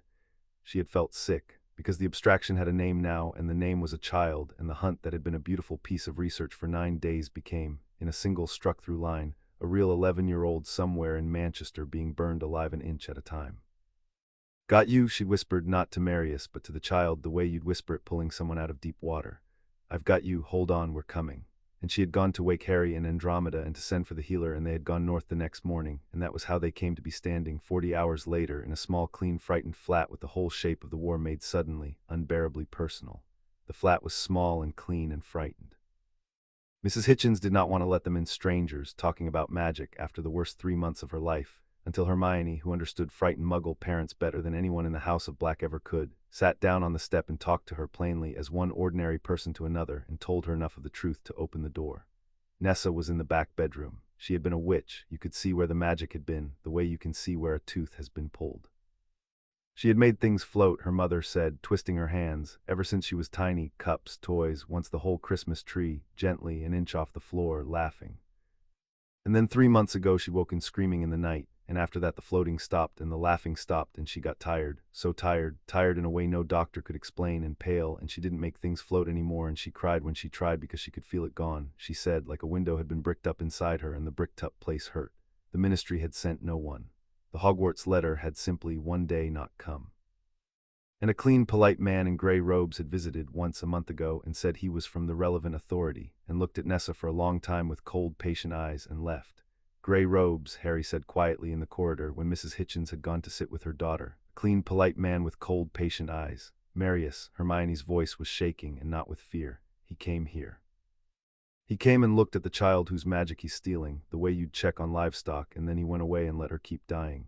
She pressed the heel of her hand against her eyes. She's 11, Harry. She made the Christmas tree float because it made her happy, and he's burning it out of her an inch at a time so he can have enough black blood to take an oath and kill me with it. There's a child going dark in a back bedroom in Manchester because 2 old families threw away their squibs 100 years ago and someone finally found a use for the trash. She took her hand from her eyes and they were dry now and they were furious, and Harry felt through the binding that the fury had passed all the way through heat and out the other side into something cold and absolute. We are going to stop this, not just the contract, not just the seat, this. That child gets her magic back, or as much of it as can be saved, and the man who did this to her does not get to walk away calling it heritage. Yes, Harry said, the constellation stirred under his skin. Yes, we are. And that was the moment, not the rooftop, not the hall, not any of the gentler moments the contract had been quietly building toward. That was the moment Harry Potter understood with total clarity that he was in love with Hermione Granger. Not because the ring had chosen her, because of how she'd sat on a stranger's doorstep and opened a frightened mother's door with nothing but honesty, and because of the cold absolute thing in her now, the way she'd taken one look at a dying child and decided the entire war was about her now, about an 11-year-old in Manchester neither of them had known existed an hour ago. The contract had measured magic, it had not measured this. This was just her, and it undid him completely. He did not say it, it was not the moment, but he knew it, and the binding carried more than he meant it to, and he saw Hermione go still and knew that she'd felt the edge of it. They could not save Nessa Hitchens that day, but they could do 2 things, and they did them both. The first was evidence. The marks of the rekindling were on her. Harry, with the seated house behind his eyes, could see them now. The same burn scars he'd seen branded into Marius's blood, here showing as the wound they really were. The magic torn out, the channel cauterized, the deliberate signature of the ritual all over a sleeping 11-year-old. Hermione documented it the Muggle way and the magical way both, with Andromeda's help, with a healer Dumbledore sent who confirmed it in writing under oath. It was proof. Real, sworn, undeniable proof that Marius Black's blood was not inherited but stolen, rekindled, branded into him by a dark ritual that was, even now, killing the child it had been stolen from. Marius's entire claim rested on his blood being true. This proved it was taken. It was the flaw in the claim made flesh, and it had a name, and the name was an 11-year-old girl. The second was the wall. Harry did for the Hitchens family what he had offered to do for Hermione's parents. He extended the protection of the House of Black around the little flat in Manchester, 4 centuries of old magic settling invisibly over a council block, so that the clean, polite man in gray robes could never come back to check on his livestock again. And he did one thing more. He could not give Nessa her magic back. The rekindling's theft was not his to reverse. But the seated House of Black held old, deep magic, and some of it was healing, and Harry poured what he could into the bricked-up place inside the child, not to break the wall down, which would have killed her, but to ease the pain of it, to stop the bleeding out, to slow the theft to a crawl while they worked to end it at the source. Nessa slept that night without crying for the first time in 3 months. Her mother wept in the kitchen, and Hermione held her, and Harry stood in the doorway of a stranger's flat and understood that this was the only thing the House of Black had ever been worth. Not the votes, not the gold, not the seat, the wall, the ability to put a wall around the people the world was burning. Sirius would have liked this, Remus said quietly beside him. He had come as a guard and stayed as a friend. He hated that house his whole life. The one thing he'd have loved is you using it for this. A Muggle family in Manchester, protected by the oldest pureblood magic in Britain against the people who'd call them rubbish. He almost smiled. He'd have laughed himself sick, in the good way this time. Dumbledore came to Grimmauld that night to see the evidence, and what he said about it stayed with Hermione long after. He read the sworn healer's testimony twice, slowly, an old man taking the measure of a young man's crime, and when he set it down his face had aged a decade. "I have seen a great deal of darkness," he said. "I have seen wars fought over blood and children used as currency, and I had thought myself past being surprised by the lengths the frightened will go to in defense of the idea that they are better than someone. I was wrong. This surprises me. To burn the magic out of a living child slowly over months, knowing, so that one may bar her birthright long enough to murder another child with it. He looked at the documentation of Nessa Hitchens's stolen magic, two cast-out daughters 100 years apart. The house threw them both away for the crime of how they were born, and now it reaches back across a century to consume one and counterfeit the other. There is a terrible symmetry in it. The House of Black's two great sins, its cruelty to its squibs and its worship of its own blood, folding together into a single act. His blue eyes lifted to Harry. You hold that house now, both its sins are yours to answer for. I do not envy you, but I will say this, Harry. In 3 weeks you have done more to redeem the name of Black than the family managed in 300 years. You have put walls around the people it discarded. Sirius would, everyone keeps telling me what Sirius would have thought, Harry said, not unkindly. I'd rather earn it than be told it. What I need from you, Professor, is the part you can give that isn't comfort. The deadline. Marius takes his oath and then we have days, not weeks. You said proof alone might not be enough, that Selwyn would have an answer. So tell me her answer before she gives it. What does a 30-year clerk do when you put a dying child in front of the Wisengamot? Dumbledore inclined his head, accepting the redirection. She delays, she's very good at it. A sworn healer's testimony must be entered into the record, and entering it requires a session, and convening a session requires the cooperation of exactly the office Selwyn has run for 30 years. She will not refuse your evidence. She will simply ensure that no forum exists to hear it until after the dark of the moon, until after the severance is already done. A severed bond is a fact. Your evidence would then be an argument about a fact already settled, and arguments lose to facts in the public mind every time. He folded his hands. You cannot outdelay her, Harry. She has 30 years of practice and you have 3 weeks, so you must not try. You must make the forum yourselves, somewhere she does not control the calendar, and you must make it before the dark of the moon, not after. You must force the question into the open while the bond is still whole and the child is still alive to be pointed at. The circle, Hermione said slowly. The understanding came to her cold and complete. He's invoking severance in a forum of his own choosing. That's the whole point of being the elder. He sets the time and the place. The dark of the moon, his circle, no witnesses but the ones he allows. He's controlling the forum exactly the way Selwyn controls the calendar. She looked up. So we don't let him have a private circle. We bring the forum to him. We make his severance the public event. He wants to sever the bond quietly and present the broken bond as evidence. So we make sure the whole world is watching when he tries, with the rekindling proof in hand and the Hitchens child's healer ready to testify, so that the moment he speaks the severance, he's not ending a contract. He's confessing to a crime in front of everyone he needs to convince. He's turned the circle into his forum. Fine, we turn his forum into our courtroom. That, said Dumbledore with the ghost of a proud, weary smile, is either brilliant or suicidal, and I have noticed over a long life that the line between them is thinner than anyone admits. You would be walking into the place built to kill you on the night chosen to kill you by the one man with the authority to kill you, with, I assume, a plan. With a plan, Hermione agreed. We have 3 nights to build it.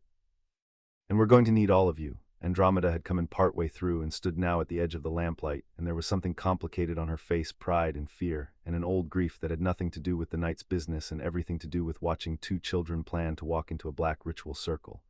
Then you'll need to understand exactly what that circle is, she said quietly. Before you plan to stand in one, both of you, sit down. There are things about severance the books don't say, and I'm the only one left alive who watched it done. Andromeda taught them the shape of the severance that night back at Grimmauld, because they had to know exactly what they were running from now that they understood exactly what Marius was willing to do to power it. It's a circle, she said, drawing it on the war room wall. Elder stands at the center and the bond is called into the circle, both halves of it, the heir's ring and the chosen's mark, and the elder speaks the severance and pays the price and the bond breaks. Normally the price is the elder's own life force. That's why it's only ever been done 4 times and why it's always ended badly. But the contract allows the price to be redirected onto the chosen if the chosen can be brought into the circle. So Marius's plan, now that we can see all of it, is this. She tapped the circle. 1. Establish his blood as true, which the rekindling has done well enough to fool the family magic into accepting his oath, even if we can now prove it's stolen. 2. Take the elder's oath, making himself the one person who can invoke severance. 3. Get Hermione into the circle. And 4. Speak the severance and let the price fall on her. He breaks the contract, the seat's claim is weakened, his own claim advances, and Hermione pays for all of it with her life. Andromeda's voice was flat. That's the machine. 3 months of murdering a child built it. We've just proved his blood is stolen, which should stop step 1 and bring the whole thing down. But Marius has Selwyn, and Selwyn has 30 years of knowing where the Ministry's bodies are buried, and I would not bet this child's life that proof alone will be enough. They'll have an answer. Men like Marius always have an answer. Then we make the proof public before they can bury it, Hermione said. The hearing's in 5 days. We don't wait for them to move. We move first, we put the rekindling, the sworn healer's testimony, all of it in front of the full Wisengamot, and we make Marius defend a claim built on a dying child in open court. Even Selwyn can't make a picture out of that. The picture's ours. It's always been about the picture. But her voice, Harry noticed, had less certainty in it than the words, and through the binding he felt the thing underneath. She was afraid, properly afraid now, because she had seen what their enemy would do to an 11-year-old and understood that a man who would do that would do anything, and that proof and procedure might not be a wall thick enough to stand behind. "There's another way to stop it," Harry said, quietly. "And we both know what it is, and neither of us has said it, and I think it's time one of us did." He looked at her across the war room, the binding bright and warm and honest between them. "Severance can't touch an elected bond. If the bond became chosen, it would be beyond Marius, beyond Selwyn, beyond the whole machine. He could take his oath and stand in his circle and speak his severance until he was hoarse, and it wouldn't matter, because you can't sever a bond that two people have freely chosen. It's the one move that ends all of it, permanently, and it's been sitting there since the first night, and we keep walking past it." The war room was very quiet. Andromeda found a reason to be elsewhere. The portraits, with unusual tact, said nothing at all. "Yes," Hermione said, "it has." She came around the table and stood in front of him, close, and the binding sang between them, two lights leaning together with nothing left holding them apart but the two people who owned them. "And I'm going to tell you exactly why we keep walking past it, Harry, because I've thought about almost nothing else for 9 days, and you deserve to hear it straight." She took a breath. "I think I'm in love with you. I think I have been for longer than the contract's been on my wrist, if I'm honest, since long before any ring chose anything. I felt it in Manchester today, and I felt you feel it, and I'm not going to pretend I didn't. So this isn't a question of whether. The weather is settled. It's a question of when and why, and that's the part that matters. That's the whole part." Her eyes were fierce and bright and absolutely steady. "Because if we elect the bond now this week, with Marius's circle being built and a severance hanging over my neck, then I will never, for the rest of my life, know whether I chose you or chose to live. And neither will you. Will have done it to escape him. And Cassiopeia said it the very first day. A door walked through to escape an enemy isn't freely chosen either. The clause needs free choice. A choice made to save my life isn't free. It's the most coerced choice there is." She pressed on, refusing to let her voice shake. "I will not let Marius Black be the reason I choose you. I will not let him steal that too, the one clean thing in all of this, the one choice that's actually ours. He's already taken a child's magic. He doesn't get to take the meaning of the most important word I'll ever say, so we wait. Eat him the boring way on the proof in open court, and we save that little girl, and when it's done, when there's no circle and no severance and no threat anywhere, when there's nothing left to escape from, then I'll say it properly and mean it, and so will you, and it'll be ours, free and unbreakable, and his hands will be nowhere on it." She finished, breathing hard. "That's why we keep walking past the move, not because we don't choose each other, because we refuse to let him be the reason." "Me, I'm wrong." Harry looked at her for a long moment. The binding carried everything between them, all of it, no pretense left anywhere. And he understood that she had just said the bravest thing he'd ever heard anyone say, that she had looked at the one move that would make her safe forever and refused it on principle, because taking it would have stained the one thing she wanted to keep clean. "You're not wrong," he said. "You're never wrong. It's deeply annoying." His voice wasn't steady. "I love you too. For the record, not the contract, you, the woman who sat on a stranger's doorstep today and opened a locked door with nothing but the truth. I worked it out in Manchester, same as you. And I'm not going to say the rest of it, the real saying, the one that makes it elected, until it's exactly what you said. No circle, no threat, nothing to escape, just us choosing because we want to." He held out his hand, the one with the ring, and she took it, the mark and the stone flaring together, warm and bright and not yet converting, because they had both, deliberately, with full understanding, withheld the final word. "Deal," Harry said. "We beat him first, we save her first, and then I'm going to marry you for no reason at all except that I want to, and the whole House of Black can watch." "Deal," said Hermione, and let herself, for exactly one moment, lean her forehead against his, the binding singing, both of them choosing each other and choosing to wait in the same breath, the hardest and freest thing either of them had ever done. "Now let go of my hand, Lord Black. We have a hearing to win and a child to save, and you are extremely distracting. You leaned on me first. I'm aware. Let go. We have work." And they did let go, both of them, and turned back to the war room wall, but the thing was said now, and known and chosen, and held in reserve like the one weapon their enemies could never see coming. Two people who had decided to love each other freely, and who were refusing, out of sheer stubborn principle, to do it one day sooner than they could do it clean. Across the city, in a paneled room that smelled of beeswax and old paper, Marius Black and Vesta Selwyn were having a disagreement, conducted at the temperature of two people who agreed about the ends and not the means. "They found the Hitchens girl," Selwyn said. "She did not look up from the document she was annotating. She annotated everything, a lifetime's habit of leaving no margin unmarked. My contact at the Trace office tells me a sworn healer attended the flat yesterday, with 2 minors and a witch matching the Tonks woman's description. They have the donor line, Marius. They will have the evidence of the rekindling by now. You said they wouldn't find it. You were very confident. I said they wouldn't find it quickly, Marius corrected. He stood at the window with his cane and his sober gray robes, watching the Muggle street below with the mild distaste of a man observing whether he disapproved of. I underestimated the girl. It is becoming a habit, and I dislike habits. She reconstructed 100 years of disownment records to find one withdrawn Hogwarts letter. That is not cleverness. That is something closer to obsession, and obsession is harder to plan around than cleverness because it does not stop when a reasonable person would. He turned. It does not matter. Evidence requires a forum to be heard in and a timeline in which to be presented. I intend to deny them both.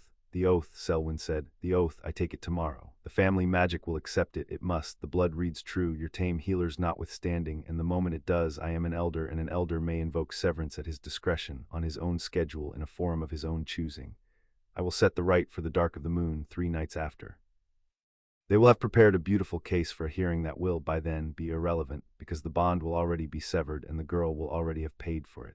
He said it without heat, which was the thing about Marius that even Selwyn found cold. He discussed the death of a 16-year-old in the same register he used for the weather.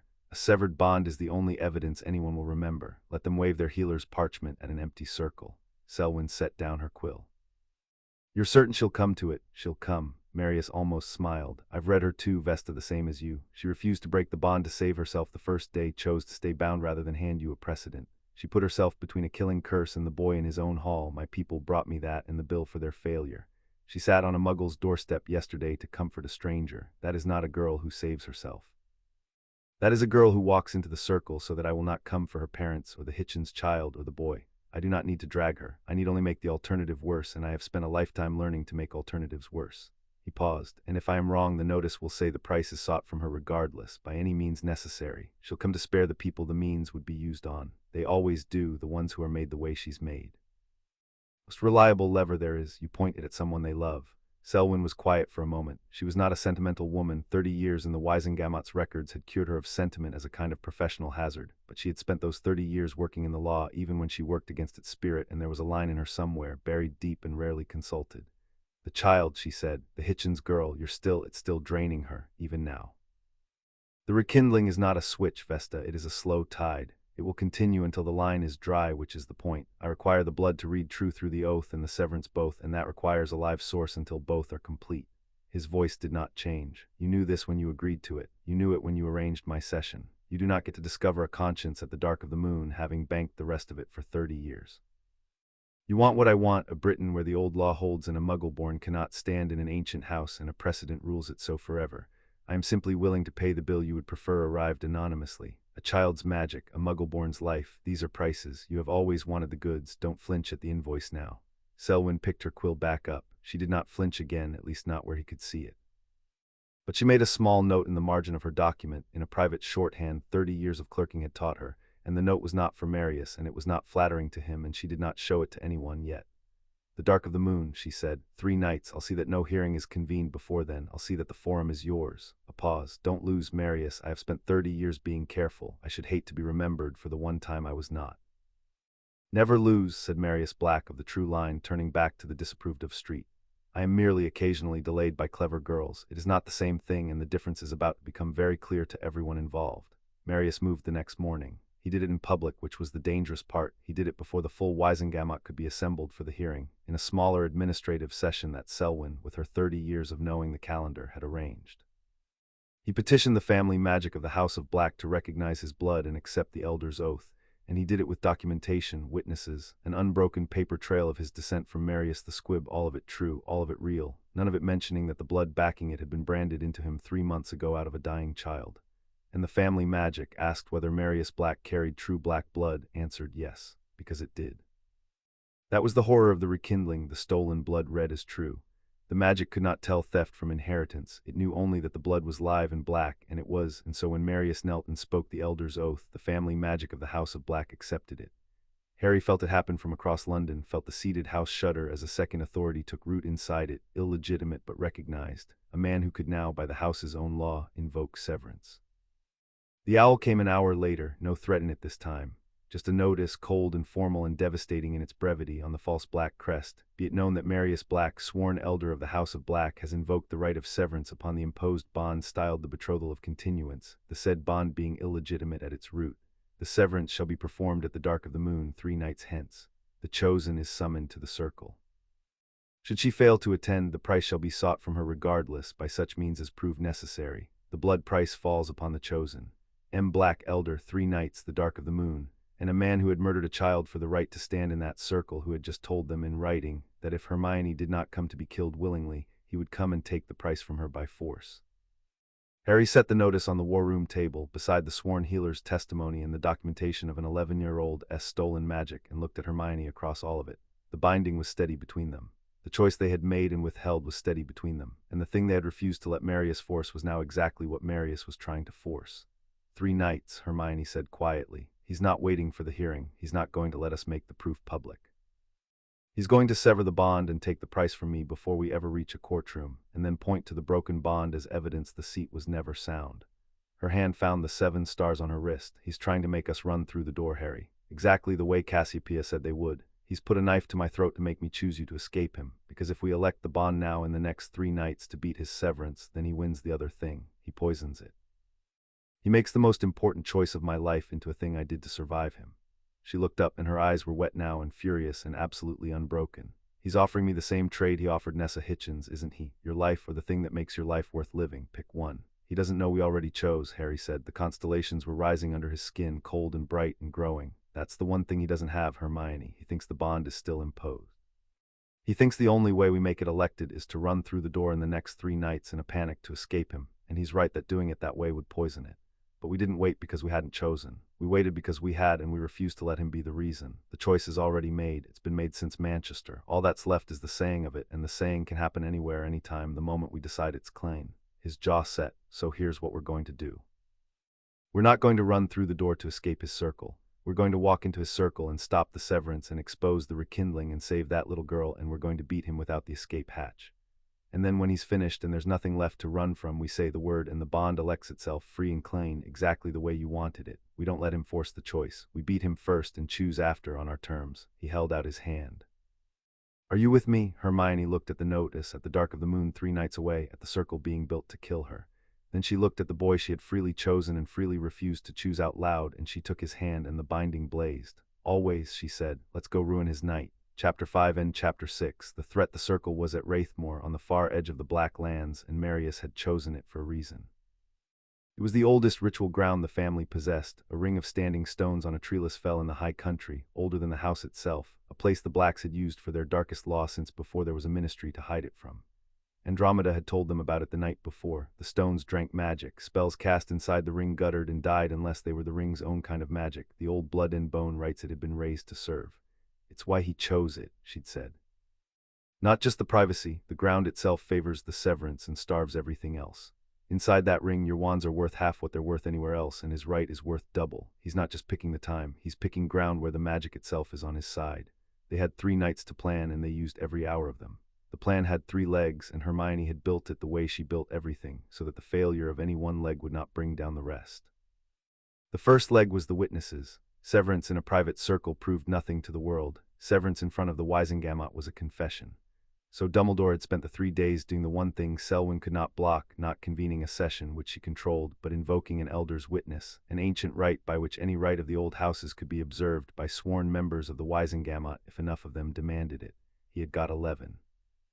11 members of the Wisengamot, neutral or wavering, who would stand outside the ring at Wraithmoor and watch with their own eyes what Marius Black did there. Selwyn could keep them out of a courtroom. She could not keep them off a public fell under an invoked witness. The second leg was the proof. The sworn healer would come, with the documentation of Nessa Hitchens' stolen magic. Creature would bring Cassiopeia's ledger, the original record of the contract, and Hermione had found it on the 4th page.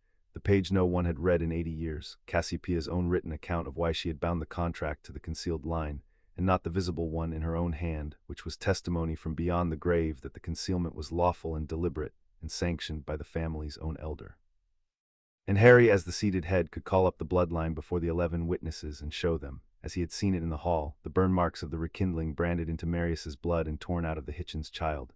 Yes, proof of the forgery, proof of the theft, proof of the murder in progress, all of it in front of 11 sworn witnesses, the moment Marius tried to use his stolen blood to invoke the right. The third leg was the truth they had not told anyone. The bond was already chosen. Marius believed it imposed and breakable. He believed the only way they could elect it was to run in a panic in front of his circle. He did not know that the choice had been made in a flat in Manchester 9 days ago and held in reserve, clean waiting. That was the leg Hermione would not write on the war room wall, because a plan written down is a plan that can be stolen, and because it was not a tactic. It was the thing the tactics were protecting. "He'll have countered the witnesses," Harry said on the third night, looking at the wall. "He's not stupid. We're walking into ground he chose with a man who's planned this for years. The witnesses, the proof, he'll have an answer to all of it. He always has an answer." "Yes," said Hermione, "he will, which is why the plan isn't to surprise him. The plan is to survive whatever he does to the first 2 legs long enough for the third one to matter. We don't need to win the chess game, Harry.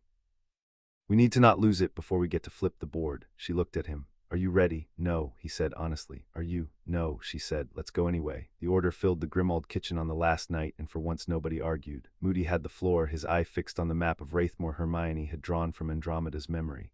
11 witnesses on the north arc here, where the ground rises and they can all see the circle. Order on the south behind them, close as the witness allows. The instant the right's done or broken, the witness lifts, and the second it lifts, I want every wand in this room between that man and these 2 children. Not before. The old law holds us till then. Break it, and we hand him the moral ground we've spent 3 weeks taking off him. The eye swiveled to Harry. "You understand that, boy? Whatever happens in that circle, we cannot cross until the right ends.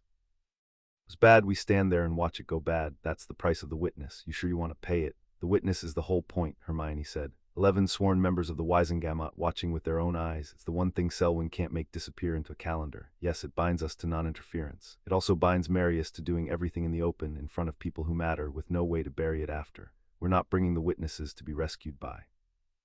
We're bringing them to be seen by. The witness is our courtroom. We trade the ability to interfere for the ability to make it all undeniable. That's the deal. I made it on purpose. And if the trade gets you killed, Molly's voice was sharp with fear, then it gets me killed in front of 11 sworn witnesses and the proof of everything he's done, and the House of Black ends Marius Black even if I'm not alive to watch," Hermione said, and the flatness of it silenced the room. "I'm not planning to die, Mrs. Weasley. I'm planning to win.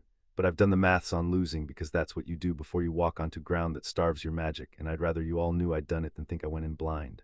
I know exactly what I'm walking into. I'm walking into it anyway because it's the only door that ends this for good, for me, for Harry, for that little girl in Manchester. Now, rolls." They went through it twice, Dumbledore on the witness and the law. The healer on the rekindling. Creature on the ledger, and the old elf, when his part was named, drew himself up to his full small height and said, "Creature will guard Mistress Cassiopeia's ledger with Creature's life, and Creature will open it before the false elder and the 11, and the house will speak, because the house remembers what the blood traitors and the thieves would make it forget." And no one corrected the part about blood traitors, because Creature had said the house and meant Harry. And that was a journey of 3 weeks none of them had thought to see completed. Andromeda on the ground itself, the standing stones, the parts of the right the books left out. Remus and Tonks and Kingsley on the south arc with Moody. Each leg of the plan with a person and a fallback to the fallback, the whole thing built the way Hermione built everything, to survive the failure of any single part. When it was done and the others had gone to ready themselves, Harry and Hermione stayed in the emptied kitchen a moment, the way they had stayed in the library 3 weeks and a lifetime ago.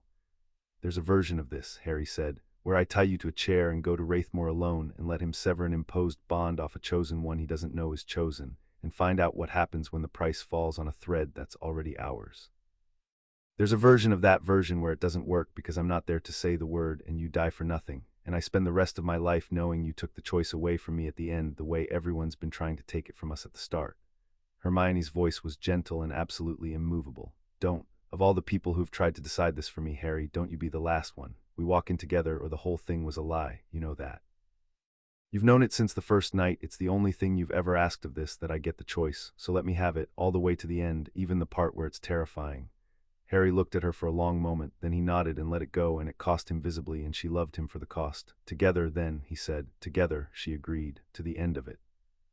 And then past the end of it, if we're lucky, into all the boring ordinary years after, where the worst thing that happens is your godfather's portrait teaching our children to swear."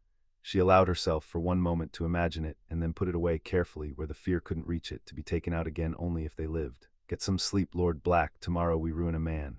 They came to Wraithmore at the dying of the light, and the Fell did not want them." Harry felt it the moment the portkey set them down on the high moor, a wrongness in the ground, a hostility in the very stone, the standing stones rising black against a bruised sky like the teeth of something that had been waiting a long time to be fed. Andromeda had described it, and the description had not been enough. The place drank. He could feel the seated house thin in his chest the closer they walked to the ring, the 4 centuries of magic he'd taken up in the ancestral hall guttering down to candles' worth, as if the moor were quietly unscrewing him from his own power.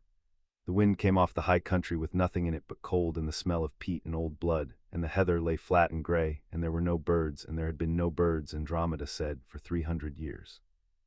It gets worse inside the ring, she said quietly, walking at Hermione's shoulder.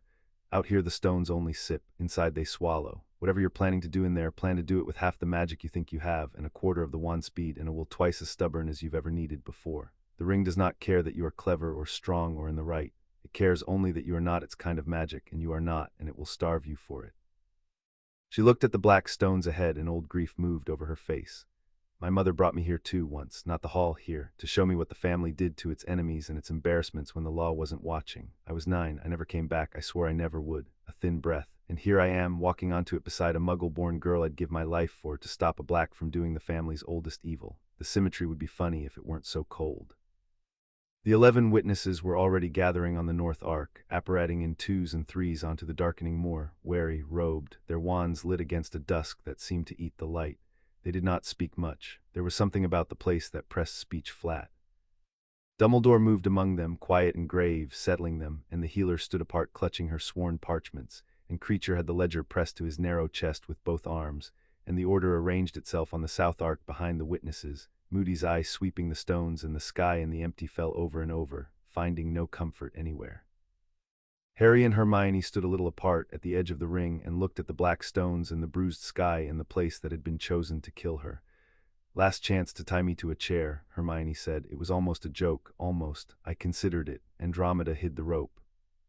Harry's hand found hers, the marked one, and the binding flared between them, defiant and warm against the hungry cold of the moor, the one fire the stones could not quite reach because it lived somewhere the stones could not go. "Hermione, there's a version of tonight where we just say it, now, out here on free ground where nothing's strangled and nothing's coerced and the stones can't touch it. We elect the bond right here, 10 feet from his ring and walking already beyond his severance, and he speaks his right to a thing he can't break. It would work, it would be clean, it would be free. We could end it without you ever stepping inside that circle at all." His grip tightened. "Tell me why we're not doing that, because I want to, and I need to hear you say why we're not, or I'm going to do it anyway." Hermione was quiet for a moment, and Harry felt her want it too, felt the temptation come off her through the binding, the simple safe escape, the door standing open on free ground. "Because if we elect it out here, it's only ours," she said at last. "It saves us, it doesn't save her." She looked toward the black stones, toward the right being readied. "If we say it inside the circle, if we let him begin his severance in front of 11 witnesses with the rekindling proof in hand, and then we choose and his right breaks on it, then the failing severance recoils on the elder who cast it, and the price falls on his stolen blood, and the theft unravels, and the magic he tore out of that child tears back into her. The circle isn't just where he kills me, Harry. It's the only place the right can be turned back on him, and turning it back on him is the only thing that returns what he stole. If we elect out here and skip the circle he never casts, the recoil never happens, and Nessa stays bricked up forever." Her chin came up. "I won't buy our safety with her cure. I'd rather risk the stones strangling us inside than be safe out here while she stays dark in Manchester, so we hold it. We hold the saying right up to the edge of the knife, where it does the most good, where it saves her too. That's the gamble, that's why we're not doing the easy thing." She met his eyes. "I know the risk. I know the stones might starve it before I can reach you. I've done the maths. I'm taking the gamble anyway because the version where we're safe and she isn't is not a version I can live inside. Do you understand? Don't elect it out here. Trust me to say it in there at the right moment, even if it's the hardest thing either of us ever does." Harry looked at her for a long moment, at the girl who had just refused to save her own life 1 minute early, because doing it early would cost a child she'd known for 9 days her magic, and understood, again, the thing he'd understood in Manchester, the thing the contract had never measured and never could. "You're the bravest person I've ever met," he said. "And it's deeply inconvenient because it means I can't protect you the easy way, and I want it so badly I can taste it." "I know," Hermione said gently. "Hold it anyway for her for 10 more minutes." She turned to face the black stones and the gathering dark and the right that would, in those 10 minutes, very nearly kill her. "Now let's go let him think he's won, right up until the moment he hasn't." It went wrong in the first 10 minutes, exactly as Harry had known it would, and it went wrong cleverly. The 11 witnesses were there, ringed around the standing stones on the dark fell, their wands lit, their faces grim and curious and afraid. The order was there, kept back at the edge of the witness by the old law, Moody and Remus and Kingsley and Tonks and Andromeda, allowed to observe but not to interfere, because an invoked witness bound everyone present to non-interference until the rite was done or abandoned. Dumbledore was there, the healer was there with her parchments, Creature was there with the ledger clutched to his chest. And in the center of the ring between two of the great stones, Marius Black stood in elder's robes with a circle of silver dust already laid at his feet, waiting patient, as if he'd been expecting them for years. Heir Potter, Marius said, Lady Granger, and the Wisengamot's witness I see and a healer, and the family's wretched little record-keeper with his ledger. You've come well prepared. I confess I'm almost flattered. He smiled the smile that did not reach his cold, patient eyes. But you've made an error of category, both of you, and it's the same error the clever always make. You've come prepared to fight a trial. This is not a trial. This is a right, and the difference is about to cost you everything.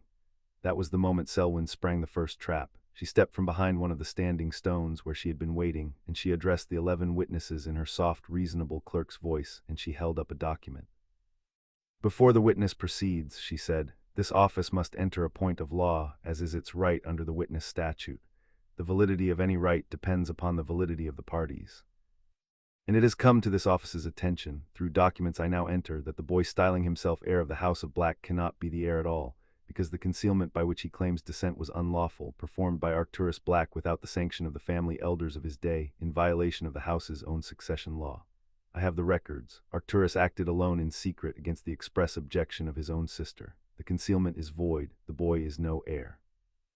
And if the boy is no heir, then the contract he triggered is void at its root, and the woman beside him was never lawfully bound, which means, witnesses, that there is no genuine betrothal here for Elder Black to sever. He merely tidies away a fiction. Her slate eyes were calm. I move that the witness recognize the boy as a false claimant before this rite begins, so that what follows is understood for what it is, not the severing of a true bond, but the correction of an unlawful one. It was beautiful in its way. It was the whole pincer closing at once, Selwyn proving Harry false to void the contract, Marius standing ready to severance whatever was left, the two of them turning the 11 witnesses Harry had brought as his evidence into the jury for his own unseating. And the documents she held were real. Harry could see even from across the ring that they were genuine Arcturus's own correspondence, the record of a sister's objection, the secret unsanctioned act of an old man cutting a channel against his family's will. She's right, Harry said quietly, and felt the 11 witnesses stir. The concealment was secret. Arcturus did act alone. His sister did object. He paused, and the cold, seated weight of the house settled into his voice. Her name was Cassiopeia Black. And she's here to speak for herself. Creature set the ledger on the cold ground and opened it, and the portrait of Cassiopeia Black rose up out of the page. It was old magic, the kind the standing stones could not starve, because it was the family's own, a recorded shade, painted in the ledger by Cassiopeia's own hand 80 years ago for exactly this hour, rising now into the dark air over the fell, vast and translucent and lit from within by turning stars. The 11 witnesses gasped. Even Marius went still. I objected, Cassiopeia's shade said, and her voice rolled across the fell like cold wind. Vesta Selwyn has that part right, and I'll not have it said the dead lie when the living do enough of it for everyone. I objected to my brother's concealment. I called it reckless. I called it a coward's hedge. We quarreled over it for a year. Her starlit eyes swept the witnesses. And then I read the future the way only a dying woman bothers to, and I saw that he was right and I was wrong, and I did the thing my family never does. I changed my mind, and I left the record of it here in this ledger, witnessed and sealed by the family magic 80 years ago for this night, against this woman's lie. The shade turned its terrible, patient gaze on Selwyn. Read on, clerk. You stopped at my objection because it suited you. You did not read the next page. No one ever reads the next page. Read it now aloud to the witness, or I will. Selwyn did not move. So the shade read it in Cassiopeia's own hand, recorded 80 years before any of them were born. I, Cassiopeia Black, eldest living of my generation and sworn elder of this house, do hereby sanction and ratify the concealment wrought by my brother Arcturus upon the deep heirship of our line, finding it lawful, necessary, and wisely done. And I bind this ratification to the family magic, that no one hereafter may call the concealment unsanctioned, for it has the sanction of an elder, freely given and sealed. And I bind to it further my betrothal of continuance, that the concealed heir, when he surfaces, shall be heir in full, and his chosen bound in full, beyond any later challenge of legitimacy, sealed this day under the 7 stars by my hand and the house's own. The fell was silent. The 11 witnesses looked at the document Selwyn held, and at the shade burning over the stones, and the silence had a verdict in it. An elder sanctioned it, Dumbledore said quietly into that silence from the edge of the witness. sealed to the family magic 80 years ago. The concealment is not unlawful, witnesses. It has the ratification of a sworn elder of the house, the same authority by which Elder Black claims the right to stand in that circle tonight. You cannot accept his elder's oath as valid and reject hers as invalid. They are the same magic. If Cassiopeia Black's seal is good enough to make Marius an elder by precedent, it is good enough to ratify the concealment she sealed with the very same hand. He spread his own hands. Madame Selwyn's first leg has just been cut out from under her by a woman 80 years dead. The boy is the true heir, the contract is sound, and we have not yet even reached the rekindling. Selwyn's reasonable face did not change, but Harry, watching her, saw the slate eyes flick once to Marius and saw in that flick the first crack in the pincer. She had just watched her legal leg collapse in front of 11 witnesses, and she was a clerk who had spent 30 years never being caught on the wrong side of a record, and she was, for the first time, on the wrong side of one. Then we reached the rekindling, Harry said, and turned to the 11, and the seated house rose up cold and bright behind his eyes. Witnesses, I am the seated head of the House of Black, and the seated head can read the true bloodline of the house, and no forgery can hide from it. Watch. He lifted his ringed hand and called up the bloodline over the fell, the river of light, the channels bright and dark, Marius's line, and in it, blazing now for 11 sworn witnesses to see, the burn marks of the theft. Marius Black's blood is not inherited, it is stolen, rekindled, branded into him 3 months ago by a dark ritual that is, even now, burning the magic out of an 11-year-old child named Nessa Hitchens in a flat in Manchester, a child descended from another black daughter this family threw away 100 years ago. The healer stepped forward with her parchments. I have a sworn healer who has examined the child. I have the marks of the ritual in his blood and in hers, matching, undeniable. The man standing in that circle claiming the right of an elder by his blood holds blood he murdered a child to obtain. His oath is built on theft, his elder's right is built on theft, and everything he intends to do tonight is built on the slow killing of a little girl. Witnesses look, and they looked. 11 sworn members of the Wisengamot looked at the bloodline burning over the standing stones, at the theft made visible at the sworn healer's parchments, and Harry felt the night turn, felt the verdict in the 11 shift hard against the man in the circle. Both of Selwyn's legs were down, the legal challenge was dead, the rekindling was exposed, they had done it. Against ground that starved their magic and favored his, against the whole prepared machine, they had brought the truth into the open in front of witnesses who could not unsee it, and they had won the trial Marius had told them this was not. Which was, of course, the moment Marius reminded them that it was not a trial. A very fine argument, Marius Black said. He had not moved through any of it. He stood in his circle of silver dust, calm, and he did not look like a man whose claim had just been demolished in front of 11 witnesses. He looked like a man who had expected it. You've proved I'm a forgery, branded, not born. You've proved the child and the theft and the murder in progress, and I'll not insult you by denying any of it. Yes, I burned the brat's magic out to borrow the blood. Yes, she's dying for it. Yes, I'd do it again because a line owed its birthright takes what it is owed and the source is 100 years discarded and no one's child that matters. He said it to 11 horrified witnesses without a flicker. But you've made the error of category again, Herr Potter, and now it's too late to take it back. You think you've won a trial, there is no trial. A trial cares whether my blood was come by lawfully. A right cares only whether my blood is black, and it is. You proved it yourself with your own bloodline in front of your own witnesses. You stood there and showed 11 members of the Wisengamot that Marius Black carries true, live, recognized black blood. You meant it as proof of theft. The smile reached his eyes at last, and it was a terrible thing. But the standing stones don't care how I came by it. They care only that it's real, and you've just sworn on the seated house in front of 11 witnesses that it is. You haven't disproved my right to stand in this circle, boy. You've confirmed it. The right doesn't need clean blood, it needs black blood, and you just certified mine. The cold understanding hit Harry like the fell wind. Marius had let them win the trial, had let them prove the theft, the murder, all of it, because proving the blood was black was the one thing the right required, and they had proved it for him, definitively on the record, in front of the very witnesses who would otherwise have doubted it. The forgery argument that destroyed his legal claim had ratified his ritual right. He hadn't countered their proof, he'd used it. And now, said Marius, and raised his arms, and the silver dust at his feet caught fire with a cold blue light. The rite begins, and the witness binds you all to non-interference until it is done, and the only party who must be in the circle for a severance. His cold eyes found Hermione, is the chosen, who is, conveniently, already here. Come into the circle, Lady Granger, or I will reach out and bring you, and the reaching will hurt, and the price will fall on you all the same. You came tonight to spare a child and to spare the boy. Spare them this last thing too. Walk in. Don't, Harry said. He was already moving toward her, and the standing stones were already starving the magic out of him, his wand light guttering, the house's power thinning as he crossed toward the ring. Hermione, don't. That's what he wants the second he has you in the circle. I know what's in the circle, Harry. Hermione's voice was steady. She had gone very calm, the calm Harry had learned to be afraid of, the calm of Hermione Granger having done the maths. He's right that the witness binds everyone to non-interference. He's right that he only needs me in the circle. And he's right that if I don't walk in, he'll take me and take the price from me anyway, and hurt the people I love doing it. She looked at Harry and the binding blazed between them, bright even on the magic-starved fell, the one thing the stones could not starve because it was older than they were. But he's wrong about one thing, he thinks the bond is imposed. He thinks the only way it becomes elected is if we run through the door tonight in front of his circle to escape him, and he's right that doing it that way would poison it, would make it a thing I did to survive, would let him win the only thing that matters even as he loses the rest.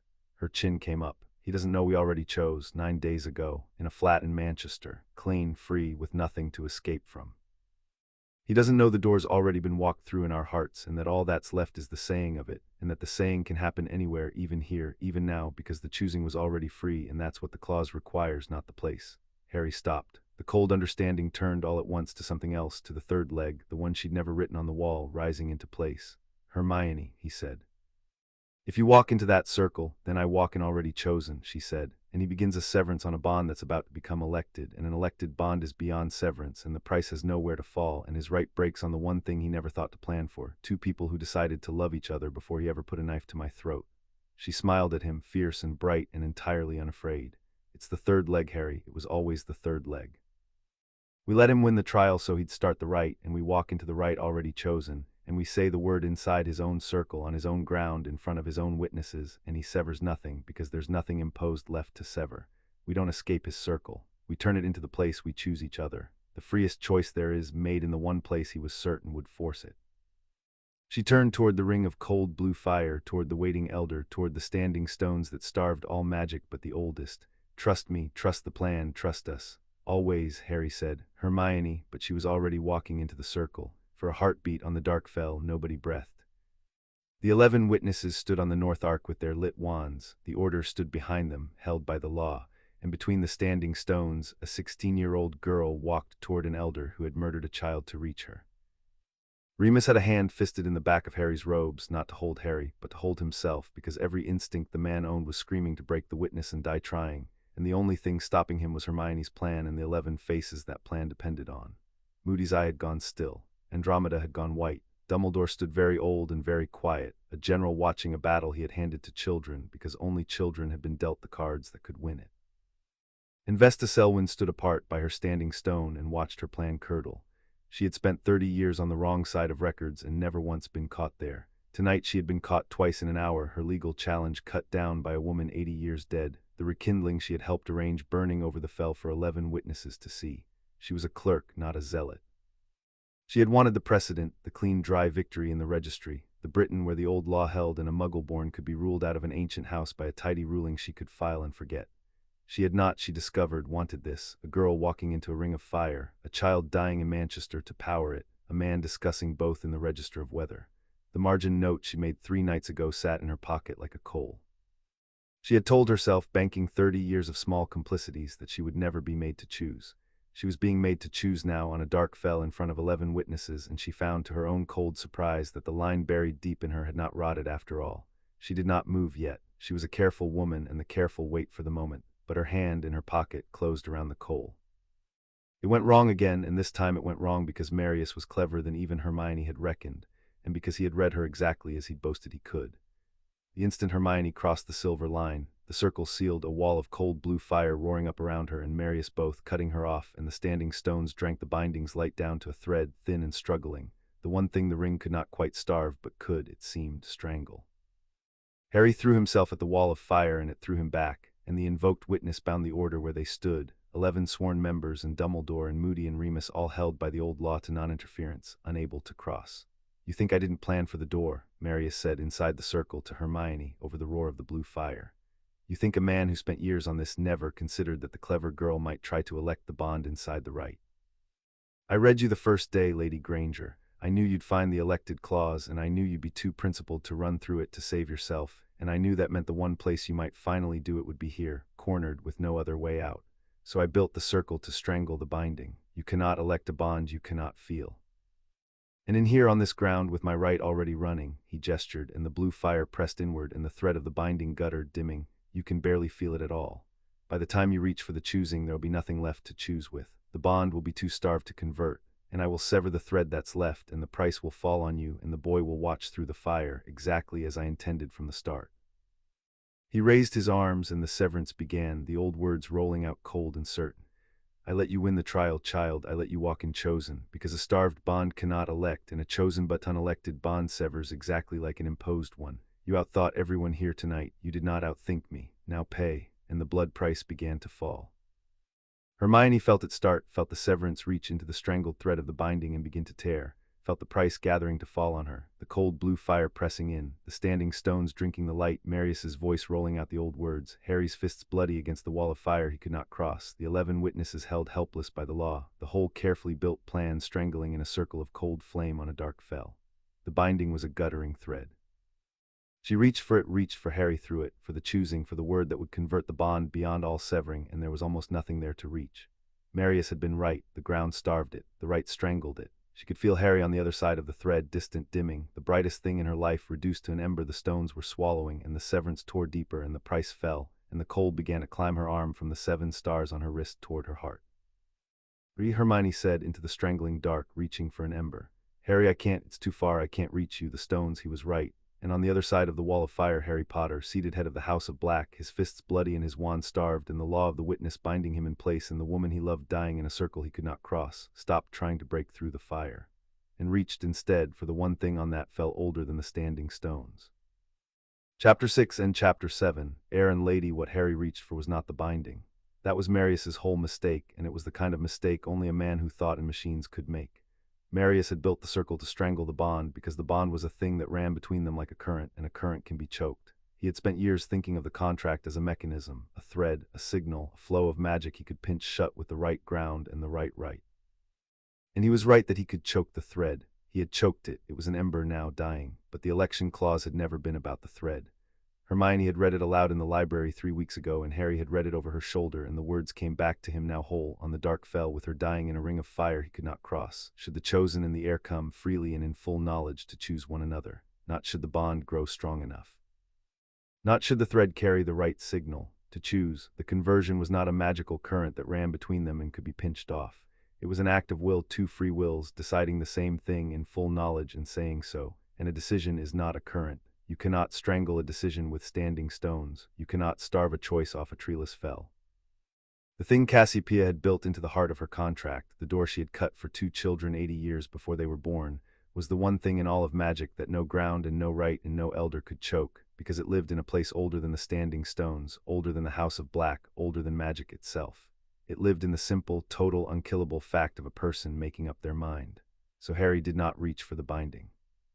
He reached for her not through the thread but across the 4 feet of fire, with nothing but his voice and his will and the whole of what he'd decided in a flat in Manchester 9 days ago. "Hermione Granger," Harry said, and his voice carried over the roar of the blue fire, clear to the 11 witnesses and the held order and the cold elder and the dying girl in the ring. "I choose you, freely, in full knowledge of everything, the house, the war, the price, all of it, not to escape him. Not to save your life, though God knows I want to. I choose you on an ordinary Tuesday with nothing wrong in the world. I chose you 9 days ago, and I've been carrying it ever since, waiting for a moment clean enough to say it, and this isn't clean, this is the worst moment there's ever been, but it's true, and true is older than clean, and I am not going to let you die in there thinking the word went unsaid. I love you, I choose you, that's not the contract, that's me. Now choose me back if you want to, freely. And let's end this." Inside the circle, with the cold climbing toward her heart and the binding an ember and the severance tearing at a thread that had almost nothing left, Hermione Granger heard him. And she understood all at once the same thing he had, that Marius had choked the wrong thing, that the election had never needed the bond at all, that all it had ever needed was 2 people deciding. Marius could starve the thread to nothing. He could not reach the place where she made up her mind. No one could. It was the one room in her no one had ever been able to get into without her opening the door. Not the contract, not the ministry, not Marius, not even Harry, who had spent 3 weeks scrupulously refusing to so much as knock. It was hers. It had always been hers. And she opened it now freely, in full knowledge, on the worst night there had ever been, because the worst night was also, it turned out, the truest. "Harry Potter," Hermione said, and her voice came out steady and clear and entirely her own, rising over the fire. "I choose you too, freely, knowing everything. Not to escape him, he can't make me do anything, that's the thing he never understood, none of them ever understood it. I choose you because I want to, because you sat on a stranger's doorstep and I watched you become the only thing this terrible house was ever worth." Because you've spent 3 weeks giving me back a choice the whole world kept trying to take, and I am choosing now with all of it to give that choice to you, to be yours freely by my own will forever. I love you, I choose you. And nobody, not Cassiopeia, not Marius, not the stars on my wrist, nobody chose this but me. And the bond elected. It did not come through the thread was nothing now, choked to a thread of a thread. It came from somewhere else entirely, from the two declarations meeting in the dark over the standing stones, from the oldest magic there was, the magic of a free will that has spoken, and it ignited not as a current but as a fact, sudden and absolute, the way a thing that was imposed becomes, between one heartbeat and the next, a thing that was chosen. The 7 stars on Hermione's wrist blazed up, not with the contract's cold borrowed light now, but with her own, white and total, and the dark stone on Harry's hand answered, and the 2 lights did not run toward each other along a thread Marius could pinch. They simply were one light in both places at once, because the bond between them was no longer a connection that traveled. It was a single thing that happened to be wearing 2 bodies, elected, chosen, beyond severance, beyond unseating. Beyond all dissolution save death, theirs, the cosmic seal rose over Wraithmore like a small dawn. The constellation that had been written on Hermione's wrist and the turning dark that had lived in Harry's ring unfolded together into the air above the standing stones. The whole northern heaven, the bear and the chained lady and the king and all the bright old stars the House of Black had named its children for, blazing into a single seal of white starfire that hung over the fell for every one of the 11 witnesses to see and never forget. And it was not the contract's light. Cassiopeia had built the contract had measured the magic, but this last thing, this seal, the contract had only ever made possible. The light belonged to the 2 of them. They had lit it themselves freely, and everyone on the fell could tell the difference, because the difference was the whole point and it shone. The severance had nothing left to sever. Marius Black felt it the way a man feels the floor go out from under him. The rite was running, he had begun it, spoken the old words, set the price falling, and the rite was built on a single assumption, the assumption every severance in 4 centuries had relied upon, that the bond beneath it was imposed and breakable, and that the price once gathered would fall on the chosen. The rite did not know how to fail. There was no provision in it for a bond that had become, mid-severance, unbreakable. The price had been gathered, it had to fall somewhere. And the elected bond turned it away from Hermione like a stone wall turns water, and the gathered price, the whole weight of a severance powered by stolen blood with nowhere else to go, fell back along the only channel left open to it. It fell on the elder who had cast it. No, Marius said. It was the first uncertain word Harry had ever heard him speak. No, that's not. The bond was imposed. I strangled it. Could not have. You strangled the wrong thing, Hermione said. She was on her feet inside the circle, the cold gone from her arm, the 7 stars blazing white in her own, and she looked at the man who had murdered a child to reach her with no fear left in her at all. You thought it was a machine. It was never a machine. It was a choice, and you can't strangle a choice, and now your own severance is falling on you, and it's powered by stolen blood, Marius, and I think you already know what that means. He did. Harry watched him work it out in the half-second he had left, watched the cold, patient face understand at last the shape of its own ending. The blood price of the severance fell on Marius Black, and the rite reached into him for the life force to pay itself, the way it always did, except that the life force it found was not his. It was rekindled, stolen, branded in from a dying child 3 months ago, and never truly his at all. And the rite, taking its price from the blood, took it from the theft, tore the rekindling open from the inside, unraveled the dark ritual that had given Marius his counterfeit birthright, ripped the stolen black blood back out of him along the channel it had been forced down. He came apart not in fire but in unmaking. The borrowed magic tore out of him, the burn marks Harry had seen in his bloodline reversing all at once, the counterfeit undone, and what was left when the stolen blood was gone was what Marius Black had been underneath it the whole time. The air of a squib, with no magic of his own to speak of, no black blood, no elder's right, nothing, a man who had built his entire claim on a thing he had stolen, watching it return to its source. The elder's oath broke. The family magic, which had accepted his blood as true, recognized in an instant that it was gone and cast him out, not killed. The rite did not kill him. It merely took back everything it had been tricked into giving, and Marius Black collapsed in the broken circle, a squib's grandson with empty hands, the cold, patient eyes finally, completely afraid. And in a flat in Manchester, an 11-year-old girl named Nessa Hitchens woke from 3 months of gray exhaustion with her magic pouring back into her like water filling a long dry well. And she lifted her hand without thinking, the way she had since she was tiny, and the cup on her bedside table rose gently an inch into the air, and she laughed for the first time in 3 months, and her mother came running, and the window that had been bricked up inside her was open again, every brick gone. The stolen thing returned to the child it had been torn from the moment the theft that powered it was undone. For a moment before any of it, before Selwyn, before the law, before the long aftermath, there was only the 2 of them in the broken circle. Harry reached Hermione the instant the fire died, crossing the scorched ground where the wall of blue flame had been, and she met him halfway, and neither of them said anything at all for a while, because there was nothing the words would not have made smaller.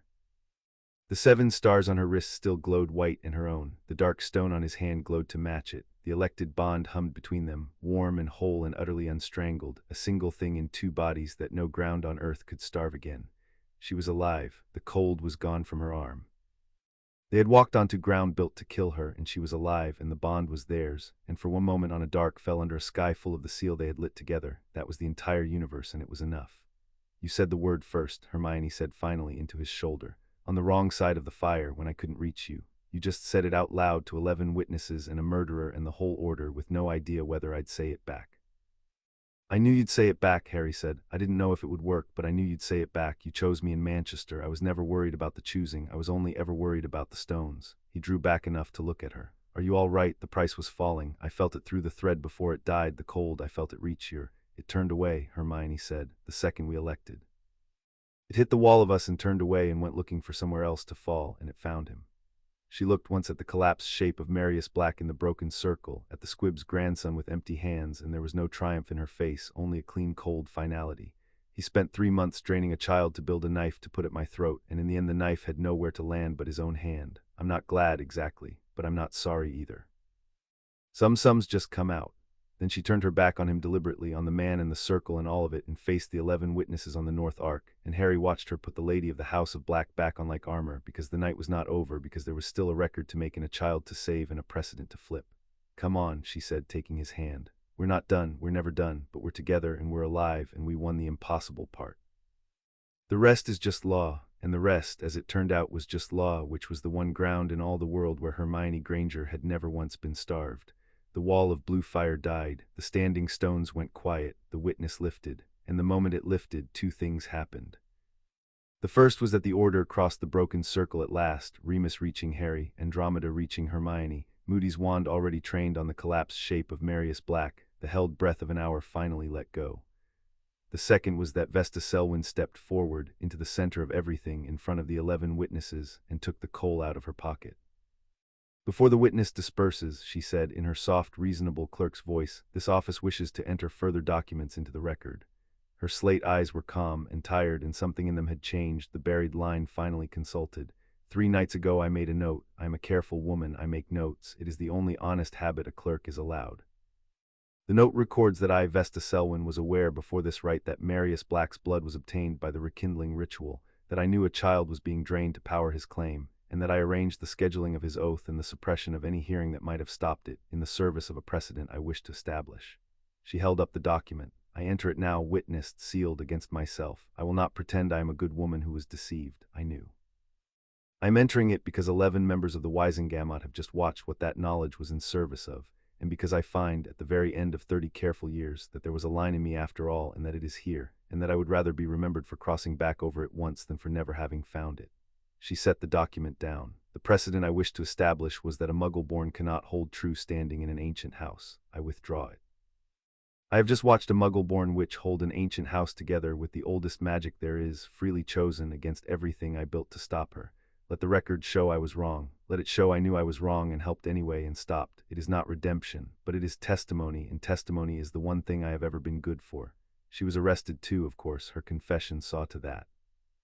But she had timed it careful to the last, so that her testimony entered the record before her crime removed her from it, and the 11 witnesses heard all of it, and what they carried away from Wraithmore was not a Muggle-born enslaved by old law, but a Muggle-born who had held an ancient house together by free choice while the architects of her ruin confessed and collapsed around her. The picture, in the end, was theirs. It had always, in the end, come down to the picture. The aftermath took longer than the night, because aftermaths always do. The full Wisengamot convened within the week, Selwyn's calendar no longer an obstacle, Selwyn herself in a holding cell, and the 11 witnesses testified, and the sworn healer testified, and Cassiopeia's shade rose out of the ledger one last time to enter her 80-year-old ratification into the permanent record of magical Britain.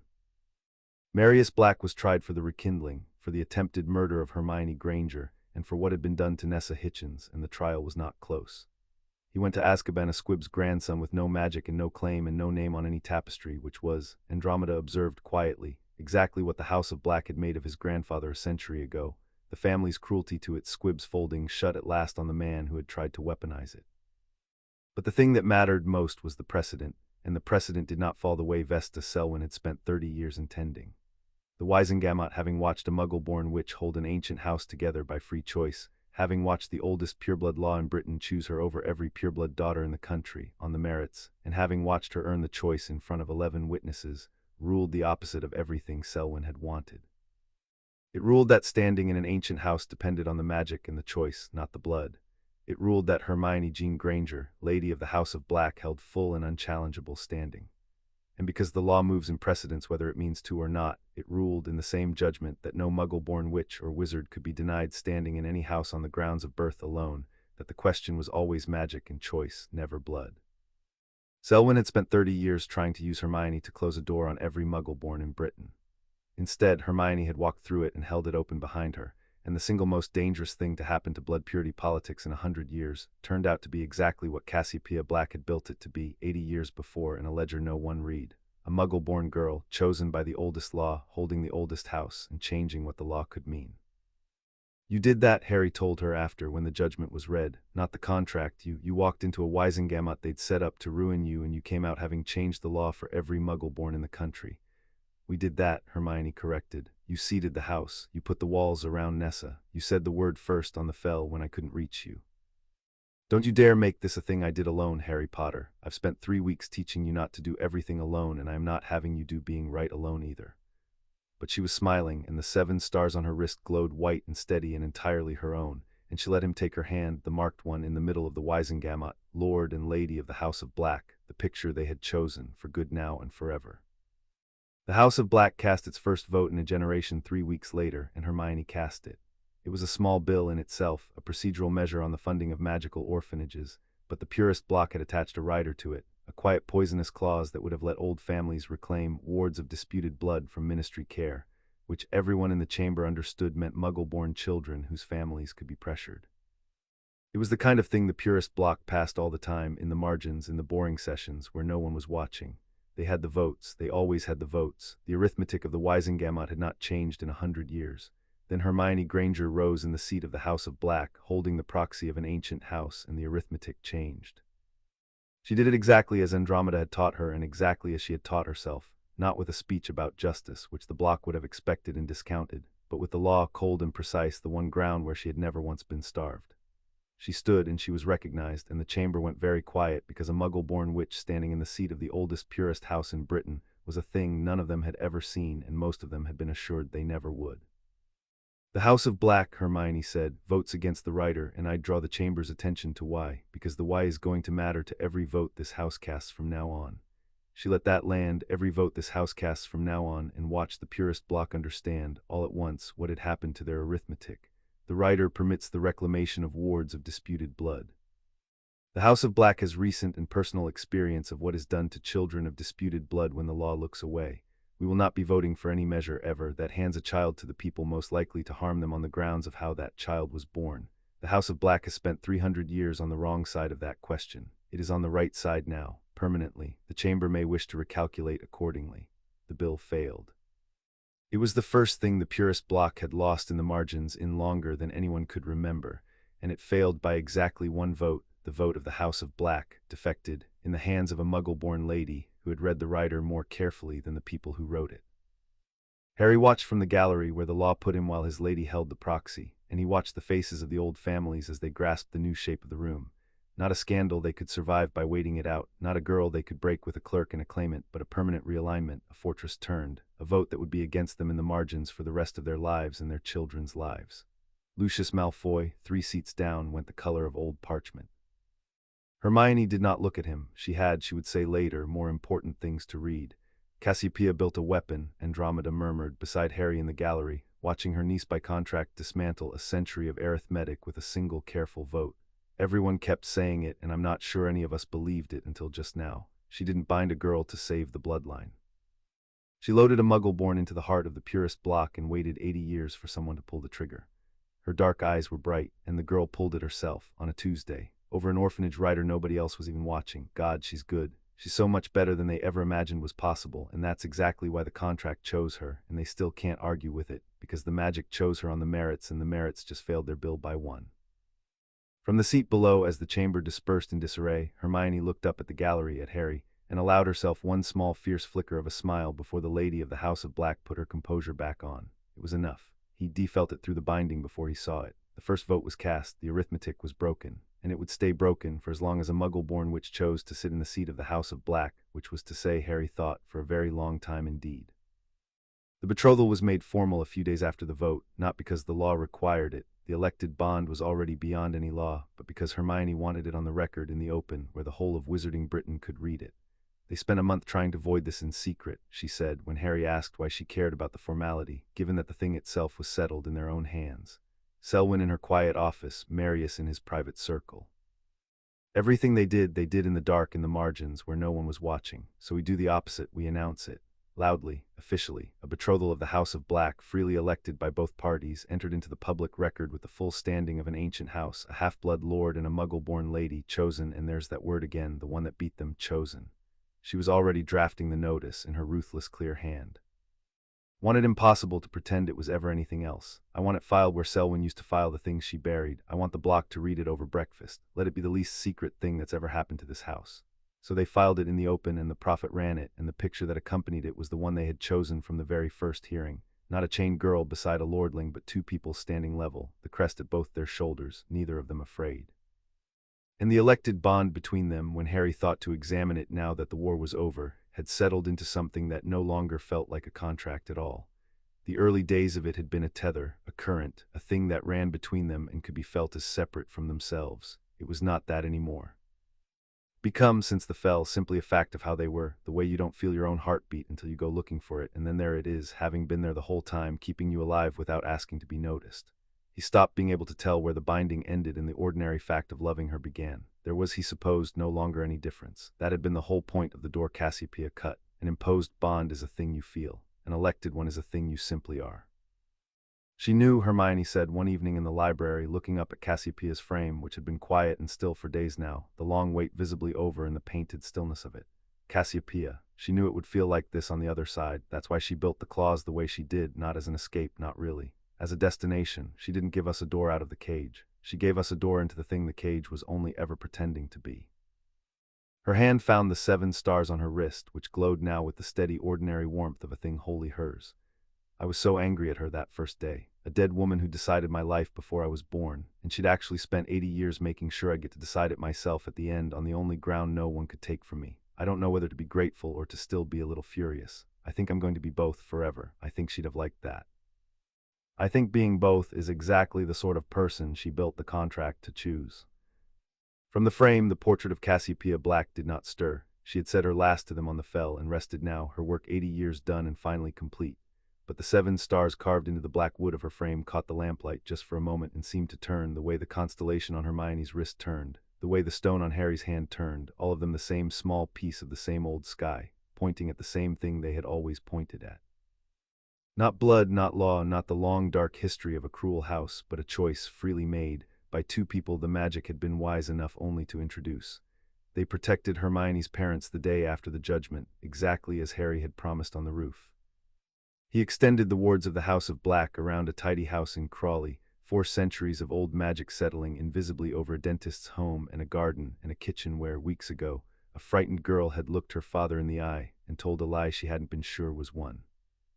Hermione told them the truth this time, all of it, with Harry beside her and Andromeda to translate the parts that needed translating, and her father listened to the whole impossible story, and looked at the boy his daughter had freely chosen and asked him only one question, which was whether Harry would protect her, and Harry said he had built his entire life around the answer being yes, and Mr. Granger looked at the wards he couldn't see and the boy he was only beginning to, and decided to believe him. It was not a small thing to be believed by Hermione's father. Harry carried it carefully, the way he had learned to carry the few good things. They visited Manchester, too. Nessa Hitchens could make the Christmas tree float again, the whole tree, an inch off the floor, laughing, and her Hogwarts letter came in the next post. The struck-through entry restored, and Mrs. Hitchens cried in the kitchen again, the good kind this time, and Hermione held her, and Harry stood in the doorway of a stranger's flat that had become, somehow, one of the most important rooms in his life, and understood all over again the only thing the House of Black had ever been worth. Harry went back to Grimmauld Place the night after the judgment, and he stood for a long time in front of the family tapestry. It had changed since the first night Sirius restored, the burn knit closed, but it was still mostly a record of cruelty. A tree of bright pure names with holes torn in it where the family had burned away everyone who failed to be what it demanded. Squibs, blood traitors, a muggle-born's husband, a daughter who married for love. Harry looked at the holes and thought about Marius the Squib cast out to die, and Iris the Squib daughter sent into the Muggle world in 1880, and Nessa Hitchens 6 generations later nearly drained dry to feed an old wrong, and he understood that the holes in the tapestry were not absences. They were the wound the whole tragedy had grown from. A family that threw its children away had spent a century being eaten by the things it threw. "You can mend them," said Cassiopeia's portrait from the wall. She had come down to the drawing-room frame to watch him decide. She seemed to know always when a deciding was near. The tapestry answers to the seated head. Every name your family burned you can write back. The question is whether you will and which and what it will make this house into. Choose carefully, child. The tapestry is the house's memory of itself. What you put back on it is what the house becomes. Harry pressed his ringed hand to the first hole, the oldest one he could find, a tear from long before any name he knew, and he began, name by name, to write the cast-out back into the line. Andromeda first, restored to the family she'd been burned out of for marrying Ted, her name and her daughters and her granddaughters blazing gold back into the tree. Then the Squibs. Marius the Elder, not the criminal grandson, but the boy who'd been thrown away for being born without magic, who'd done nothing wrong but exist the way he was made. Iris. A dozen others, names the family had spent a century pretending it had never produced. And then, because the tapestry was the house's memory and he was deciding what the house would become, Harry did the thing no head of the House of Black had ever done. He wrote in the ones who weren't blood at all, Ted Tonks. Remus Lupin, who had loved this family's lost son. And he hesitated only a moment, Hermione Granger, not as the contract's chosen, but in her own right, lady of the house in gold beside his own name, with the line the tapestry added of its own accord beneath it, chosen in choosing. There, Harry said, stepping back, looking at a tapestry that had become, in an hour, something the House of Black had never been. Honest. That's what the house is now, all of them. The ones it threw away, and the ones who loved it anyway, and the ones it had no right to. Towger's purr can mean true instead of pure, you said, so that's what it means now. The truth of the family, all of it, the cruelty and the cost and the people it owed, written back where it can't pretend otherwise. Cassiopeia's painted eyes were bright. 80 years I waited for a head of this house with the spine to do that, she said softly. I built a contract because I could not build a conscience. You've built the second thing in a month. I am child, I am as proud as a dead woman is permitted to be, which it turns out is a great deal. And she said nothing else because there was nothing else to say, and some things are better left as one beat, stated once. Dumbledore came to Grimmauld before the week was out, and Harry let him in, which was its own kind of answer. They sat in the kitchen where Harry had first told Remus the truth a month and a lifetime ago. The old man looked older than he had at Wraithmore, and tired in a way that had nothing to do with the night's walking. I kept a secret for 15 years, Dumbledore said, and told myself it was protection, and it was in part, and in part it was simply easier for me. Sirius died carrying it alone because I judged you were not ready, and I was wrong, and a man died with a weight I could have helped him bear. I will not ask you to forgive that quickly or at all. I came only to say it plainly, without the comfortable phrasing I am too fond of. I was wrong to keep it from you and from him, and I am sorry. Harry was quiet for a while. The fury he'd carried in the ancestral hall had cooled over the month into something more useful, and what was left, looking at the old man, was not forgiveness exactly, but the beginning of the room where forgiveness might one day live. Sirius bought me a wall with his death, Harry said. You said that on the mountain. I've thought about it. He didn't die because you kept a secret. He died fighting, and then he chose to spend what was left buying me the house. That's his, not yours, but the 15 years Hermione would say you owe him an apology you can't make anymore, and you owe me one you just did, and that the honest thing is to not pretend the first one's been paid by the second. He met the blue eyes. I'm not there yet, Professor, but I'd rather build the room with you than burn it down. Sirius would have burned it down. I'm trying to be a bit less like Sirius about exactly that one thing and a bit more about everything else.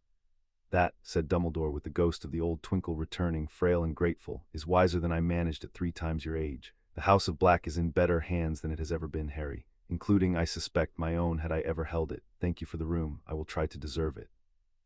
And he rose, an old man with one fewer secret weighing on him, and went out into the London evening, and Harry watched him go and found that the weight he himself had carried, the anger, the betrayal, had eased by exactly the fraction that being honestly apologized to eases such things, and no more, which was, he was learning, how these things actually went.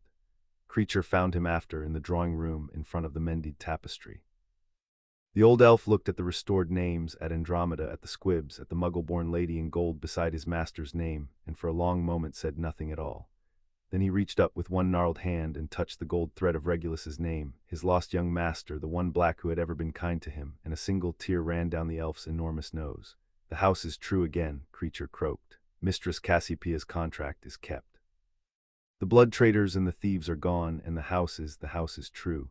He turned to Harry and bowed, the low full bow he had given Hermione that first day, and there was nothing grudging left in it. "Creature serves the House of Black, and the House of Black at last is worth the serving. Master Harry has made it so." It was from Creature a declaration of love roughly the size of the moon, and Harry took it as such and thanked him, and the old elf wept a little more happily, and went to make tea no one had asked for, which was how house elves wept when they were glad. And they went to the burrow, because Molly Weasley had decided they would, and there was no point arguing, and she did the roast. It was loud and warm and ordinary in a way that the last month had made feel almost unbearably precious. Ron treated Harry exactly like the idiot who flew a car into a tree, which was the greatest gift in his power to give, and they both knew it. Ginny demanded the whole story of Wraithmore, and Hermione told it properly, with the strategy and the legal mechanics intact, because Ginny was the only one who'd appreciate the chess of it.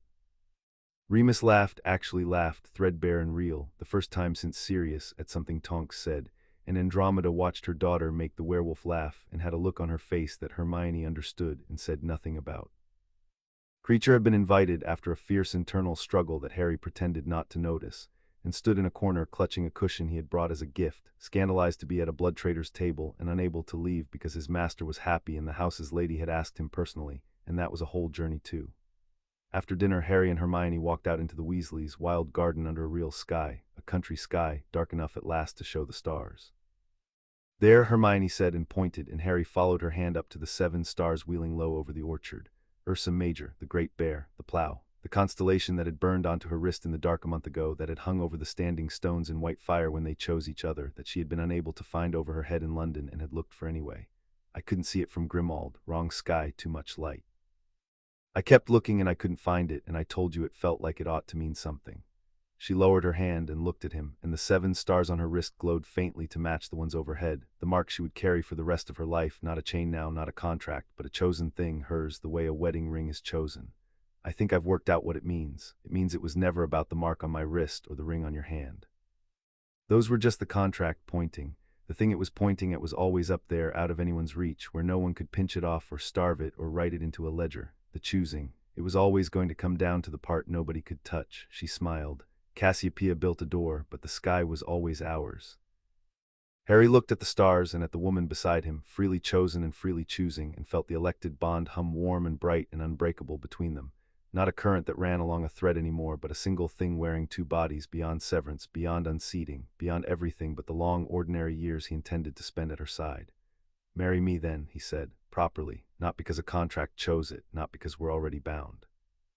"Because I want to and you want to, and the whole House of Black can watch, and Sirius's portrait can teach our children to swear, and there won't be a single thing in it that anyone chose but us."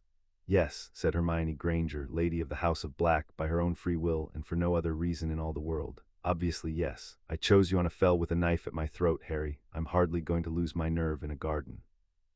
And she kissed him under a sky full of the stars his house had named its children for, the 7 on her wrist glowing to meet the 7 overhead. The contract long since become a choice, and the choice long since become a life, and in the old house in London, the portrait of Cassiopeia Black, who had built a door 80 years before 2 children were born and trusted them to find it, settled back into her painted chair of stars and closed her painted eyes and rested at last, her long wait finally fully. "Freely over, Taudra's pur," the old motto said, always pure, but it had never meant blood. Cassiopeia had known that, alone in her family for 80 years, it had meant true. And in the end, against the law and the family and the whole weight of 300 years, 2 people had made it mean exactly that, true and chosen and theirs. The House of Black had a head and a lady and a future, and every bit of it in the end had been chosen. Chapter 7 end.